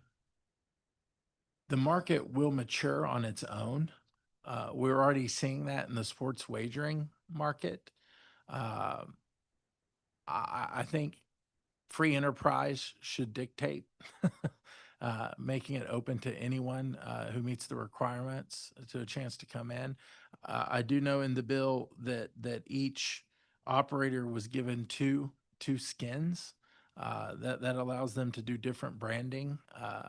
Skins have value in the gaming sphere, how you brand it and so forth. So I think the bill fits what I see in the industry today, and it would be a workable model here if council chooses to go that direction. And is there any lessons that we can draw from other jurisdictions? Oh, absolutely. Okay. Technology is changing rapidly. How people connect, how they communicate, how we work, how we play is changing at faster than ever speeds. And it's something that hits really close to home for all of us because we see it. We're all on our phones constantly, screen time, all of this. We're in a cashless society now. Most of the lotteries in this country are still cash based. They don't allow credit cards. They don't allow debit cards to be used. If you're a cash only business in a cashless society, you have a problem. Now, fortunately, here in Washington, we've been innovative. Council and the executive have always been good about keeping lottery on the front end of a lot of things historically.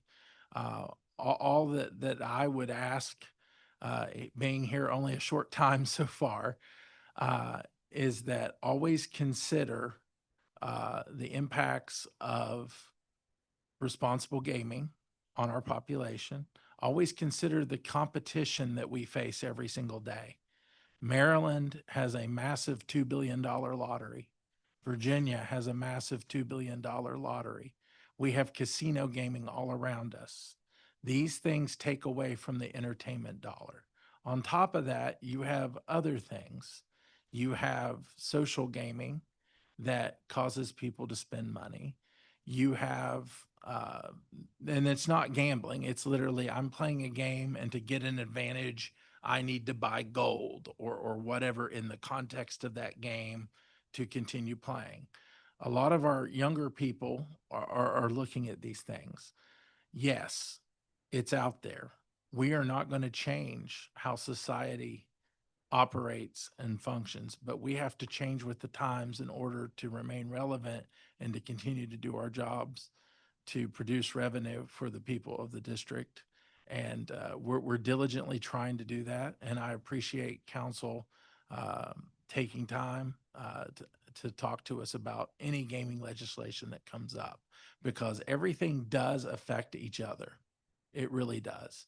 And whether you choose to go the route of iGaming, or if you choose to invest more in games of skill, which already exist and will be growing, that's only taxed at 10%, for instance.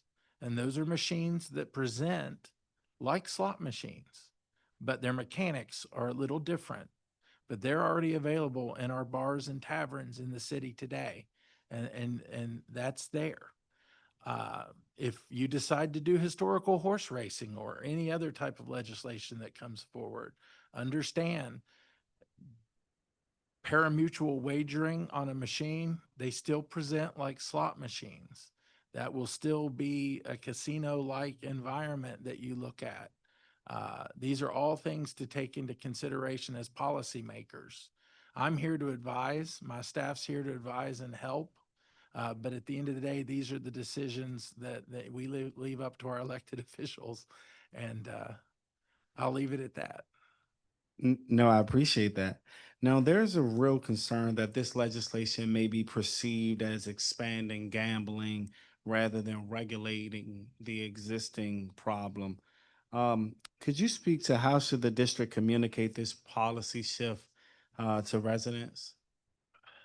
I would just say that online gaming exists here today. You can go across the border and place a bet with sports wagering, or you can do sports wagering here. I do know that when I look at the lottery sales and impacts of the more than 200 games that we offer at every price point, times are changing.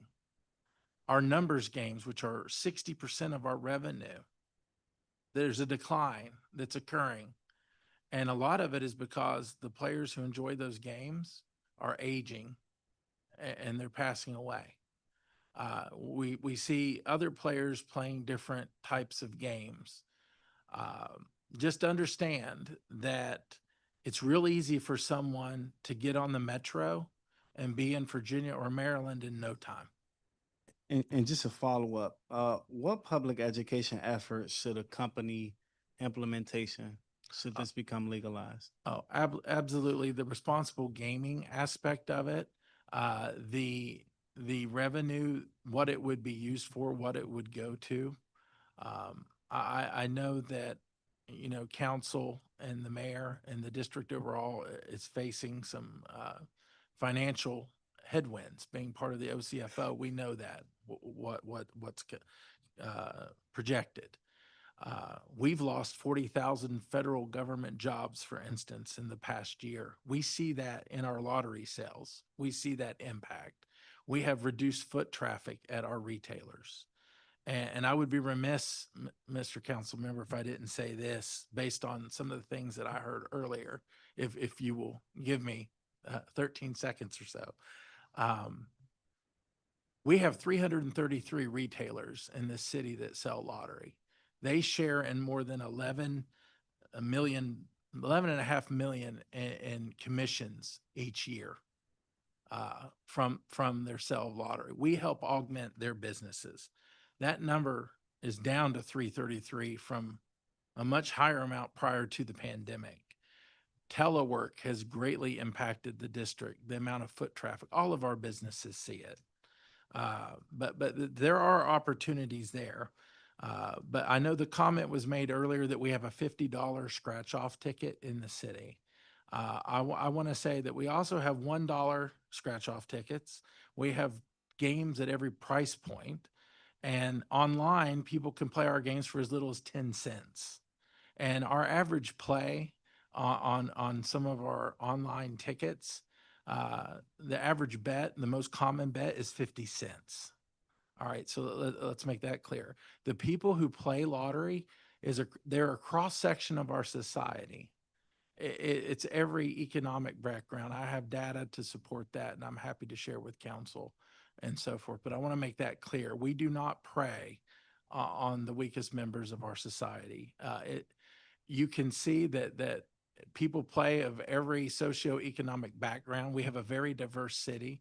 We have some of the highest GDP per capita in the United States, and we have products that people play at different price points. And I just want to make that very clear. And then just one final question, which I don't think this was talked about, anti-money laundering. Yes, sir. Given the financial nature of iGaming, strong anti-money laundering protections are essential. Could you speak to how will AML requirements be integrated into the regulatory framework? They are already there with our sports wagering and our iLottery. They are built into what we do today through our internal controls and regulations. Everything we do is industry standard. And I'm very proud to have this opportunity to come to Washington and be here and be part of our community and lead what I feel like is a great lottery. We are a small lottery with a lot of unique challenges, but we have great people and a lot of institutional knowledge. I know based on history, I have read a lot of things that have happened in the past, but something that makes me excited is since 1982, this lottery's generated more than 2.4 billion for our people. Something that's not been mentioned at any point today in my budget hearing or in this hearing today is how much we pay out in commissions, how much we pay out in prizes to our players. Last year, just the traditional lottery alone, almost 129 million in prizes. Our number one expense, and for our sports book operators as well, is our prize and payouts. They're rather significant. So people do win money. And when they do win money, they usually reinvest it in the economy of where they live. And we do get a lot of cross-border play. Something that has hurt us lately is telework and things that have occurred, and there are fewer people coming to the district, fewer foot traffic at retail. So we're trying to be innovative and look at different ways to offer entertainment to people who are interested. Thank you, Director, and that concludes my questions for you, Mr. Chairman. Thank you. Thank you very much, Councilmember Felder. We're getting there, but one more round. It's been a long sir. day. You were here this morning. Me too. Yes. And that cross-border thing, I thought one of the things that was so interesting this morning was on the sports wagering side, that the answer to the question that there is a breakdown of how much of the participation is DC residents and how much of it is folks from out of state, and the majority, not by a lot, was from out of state. So that was an interesting observation. Any reason to think it would be different in the iGaming setting? I do not. I imagine we have a great number of commuters. Having lived here for just over a year, I know a lot of the people around me live in Maryland. They may work here, but they live in other, and when they go home, they're gonna, buy and do what they do there. But when they're in DC, that's the opportunity to have them spend some of their money here in the district while they're at work, hopefully. Okay. I want to sort of check through some of the things, the guardrail questions that I think exist in the sports wagering world, but help me understand how it would work in the iGaming setting. So the current sports wagering law requires that rules and regulations governing sports wagering include maximum wagers that may be accepted by an operator from any one individual on a sport event. This type of guardrails, sort of maximum spends, seems reasonable for the purposes of sports wagering. In your experience working with operators in these platforms, has it worked in practice, these kinds of maximum? And how would that apply in an iGaming setting? The same functionality and RG tools that we have for sports wagering translate over to the online casino aspect. You can have cooling off periods. You can have robust monitoring of what would be flagged as a potential problem account where someone is spending too much money. You can put in a lot of different opt-ins for cooling off periods for different players, but even more so, you can set limits and terms as a council, as a government, minimizing what you think might be the right amount to spend on a daily, weekly, monthly, annual basis even. There's all sorts of different functionality that could happen And I mean, you got to, And then Peter, let him, Peter deals with this on a daily basis. Yeah, I think the other thing that comes into play with the sports wagering operators is they all have the AML obligations. And through the AML? anti-money laundering, and through the anti-money laundering programs that they have, they monitor the amount of spend of these accounts. And so when they have a new customer, they'll monitor and usually typically have them at lower levels, and then they monitor for spikes. And then they'll come back, and sometimes they'll put limits on them. And so that's done sort of through the AML apparatus, where they put limits on some of their players, and in some cases even cut them off if need be, if they feel that it's too dangerous, suspicious. And so that's how some of them take care of it. We see it when we perform our audits of the sports wagering operators. We perform AML audits, and we see some of what they're doing. okay, so that's interesting. So the premise of the question was, we have these things in the sports wagering context. Do they work? The answer is yes. The next question is, are they transferable? And I think the answer that I'm hearing is yes, they are transferable. Ironically, one of the things that makes them transferable is a separate benefit, which is the anti-money laundering, which means that you're tracking the activity of each account and how much is being spent for anti-money laundering purposes, but it also is applicable to spikes in behavior and trends that you can use to protect. And so it's transferable between the mechanisms, between sports wagering and iGaming. Cooling off periods, same kind of thing. Yeah, they would have.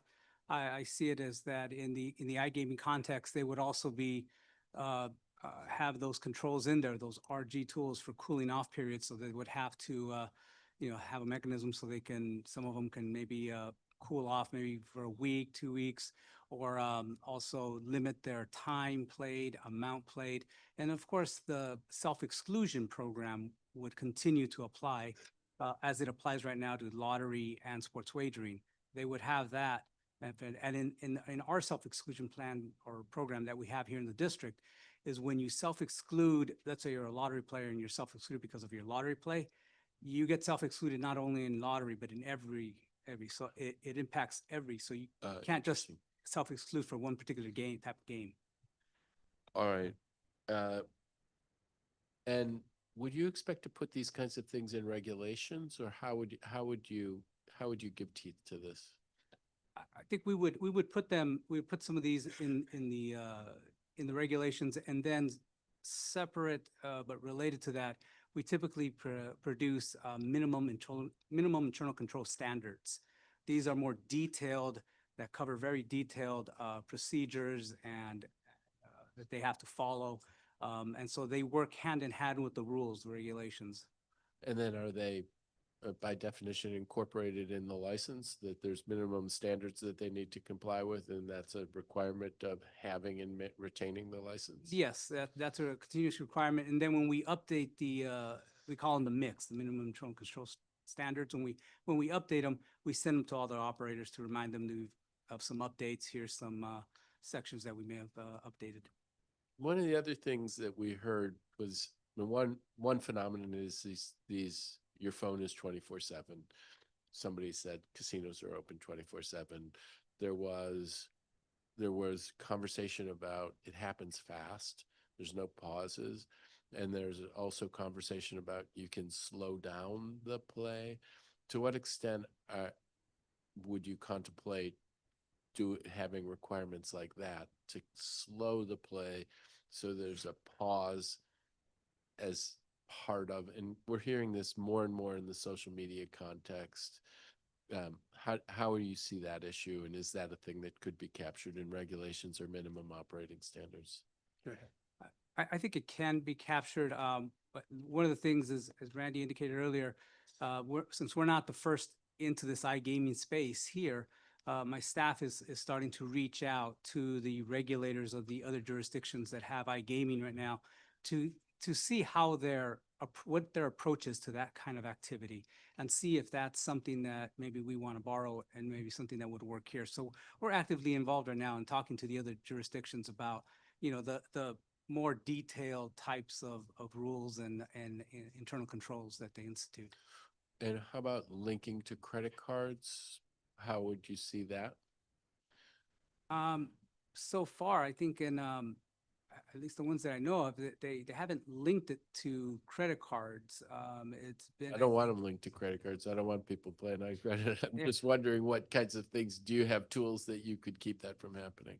Yeah, I think defer to council, but I believe there's a district law rule that or maybe an internal policy that prohibits the use of credit cards. We could put that in the rules as we develop the rules. I mean, Forms of payments that are acceptable.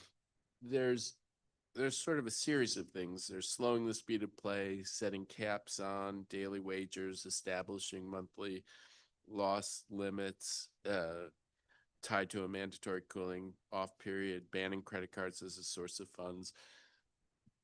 Is it fair to say that all of those things could be contemplated in the way in which you regulate this area?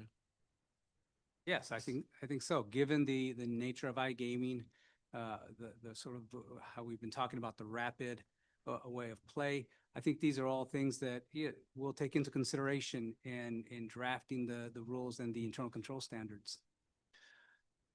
And I mean, I guess there's a question of whether or not we should suggest something like that in the legislation itself. I would always prefer that the council or the elected officials, if you feel strongly about something like that, to prevent any misunderstanding whatsoever, put it in the codified. With the caveat that we can do rulemaking a lot faster than changing legislation. And especially with the different forms of payment that are developing constantly. So if there's some flexibility where if you say no credit, X, Y, or Z, or anything else that that OLG may promulgate by rule so that we can capture things quickly if a new form of payment comes up. I mean, I wonder if maybe part of the answer, I don't want to get into micromanaging it, but maybe there's even something in the report on the legislation that suggests that these be areas that you explore so that it gives you guidance from the legislature without providing, without us trying to get into the business of all of the details of the thing that you're going to be an expert on. Certainly, and we are also very amenable, as is every agency, that if you have comments on rules, on taking those into consideration. So as we publish rules and have a comment period in the final rulemakings, we would take those type of things into consideration. Also, when you talk about credit and gambling, the credit card companies themselves are very restrictive in what they will allow, if they will allow it at all. Many charge a higher interest rate on gambling debt. Many don't allow it at all. So there are a lot of regulations in place that make it difficult to gamble on credit because most people look at that as bad debt. Okay, so I mean, it's a little bit tricky here because the legislation calls for emergency regulations, and so that whether or not there's a comment period, but I think that we need to stay in if this should happen, we need to stay in communications to make sure. And we had this conversation earlier today about a couple of other topics in front of you. So the emergency regulations under the ADA only last for a short period of time. So generally what happens is when we issue regulations, we do emergency and proposed at the same time. And that way the emergency go into effect, but at the same time, we're taking public comment on the final rules, which go through the full process. So the thing that I want to be careful about is you could have emergency regulations and then enter into contracts based on the emergency regulations, and then the permanent regulations could be different, but the contracts are already in place.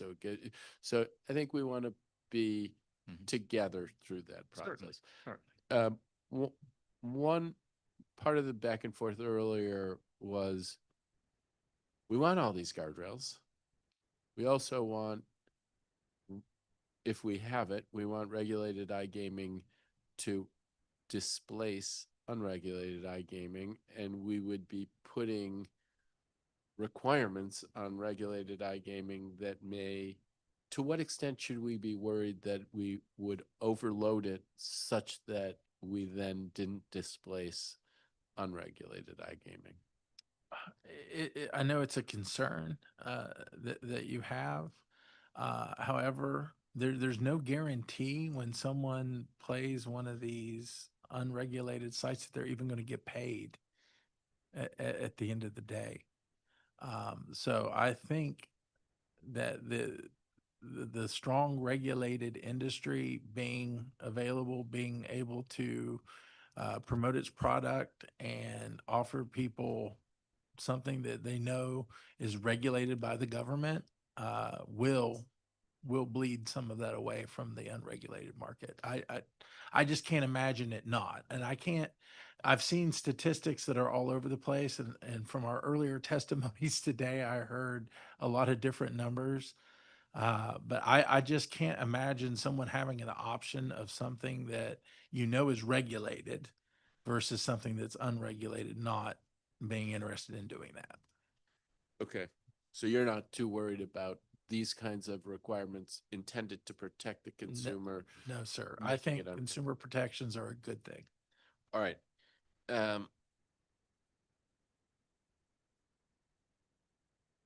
How do the proposed licensing and renewal fees in this legislation compare to what you've seen for those for online sports wagering and for those for this industry and other places? They're comparable. The $2 million fee for a 5-year period. I did notice that the renewal fee went down to 500,000. That's not normal from what I've seen in some other places. Normally sometimes I see it go down by 50%, but not by that much. The supplier license fees that were in the legislation were actually higher than what I've seen in some other places, but I think they're appropriate. I don't think there's anything in it that would cause a qualified entity from wanting to do business here to not try to enter the market. Okay. The proposed bill allows the district to enter into reciprocal agreements with a territory, tribal jurisdiction, or other lawful jurisdiction, otherwise known as a permissible jurisdiction. And iGaming patrons can be located in a district or in a permissible jurisdiction. For those of us less familiar with how this functions in practice, what impact, if any, would the location in which a patron plays have on the calculation of an operator's gross gaming revenue and associated taxes in the district? So help me understand this permissible jurisdiction. So the whole concept around that centers around live dealer games like poker, okay? And the aspect of we're in a small jurisdiction that would not have many players. West Virginia was in a similar situation, a smaller jurisdiction with not that many people interested, but you can get into a compact with other gaming states such as Pennsylvania or New Jersey, and then your players can play at the live dealer table with people in those other states. And the way that the money works with that is based on a percentage of play from your jurisdiction going into it. So money doesn't really cross state lines. You have to be careful about a lot that goes into that. But that whole concept is to offer gaming in various jurisdictions that way, where you can have bigger pools to draw from for those certain games. So there will be like a studio, for instance, let's say in Philadelphia, where you'll have someone live dealer on camera on your phone or your computer, and they're dealing you a hand of cards that is physically happening there in that studio.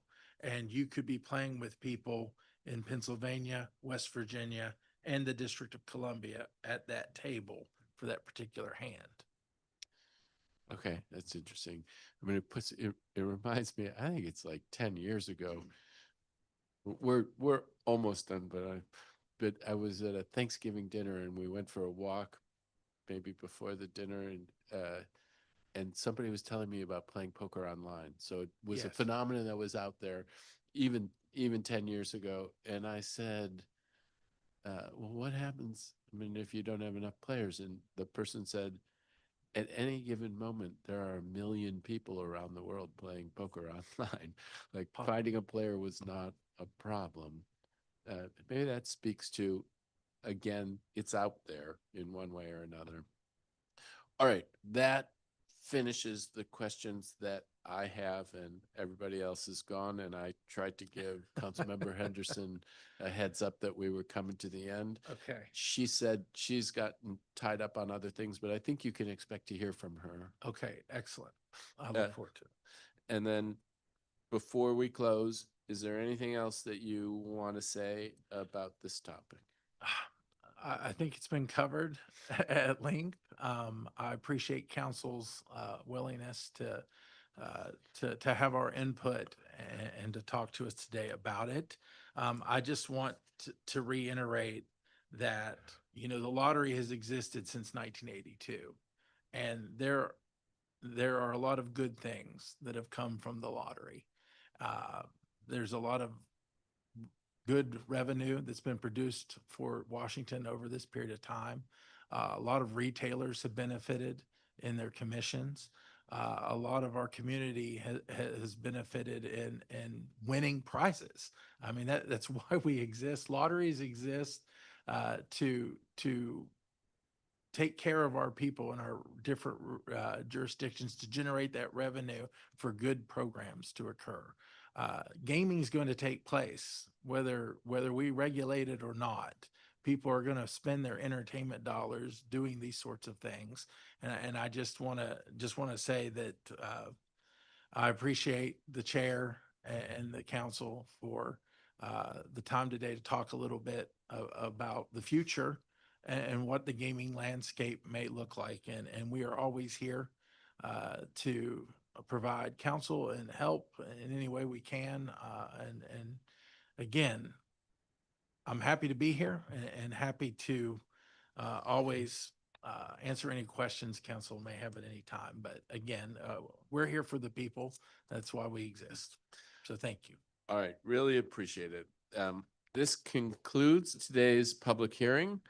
If you plan on submitting written testimony for the record, please do so by uploading it to the council's online hearing management system before the record closes at 5 p.m. on May 11th, 2026. The time is now 5:18 p.m. and this hearing is adjourned.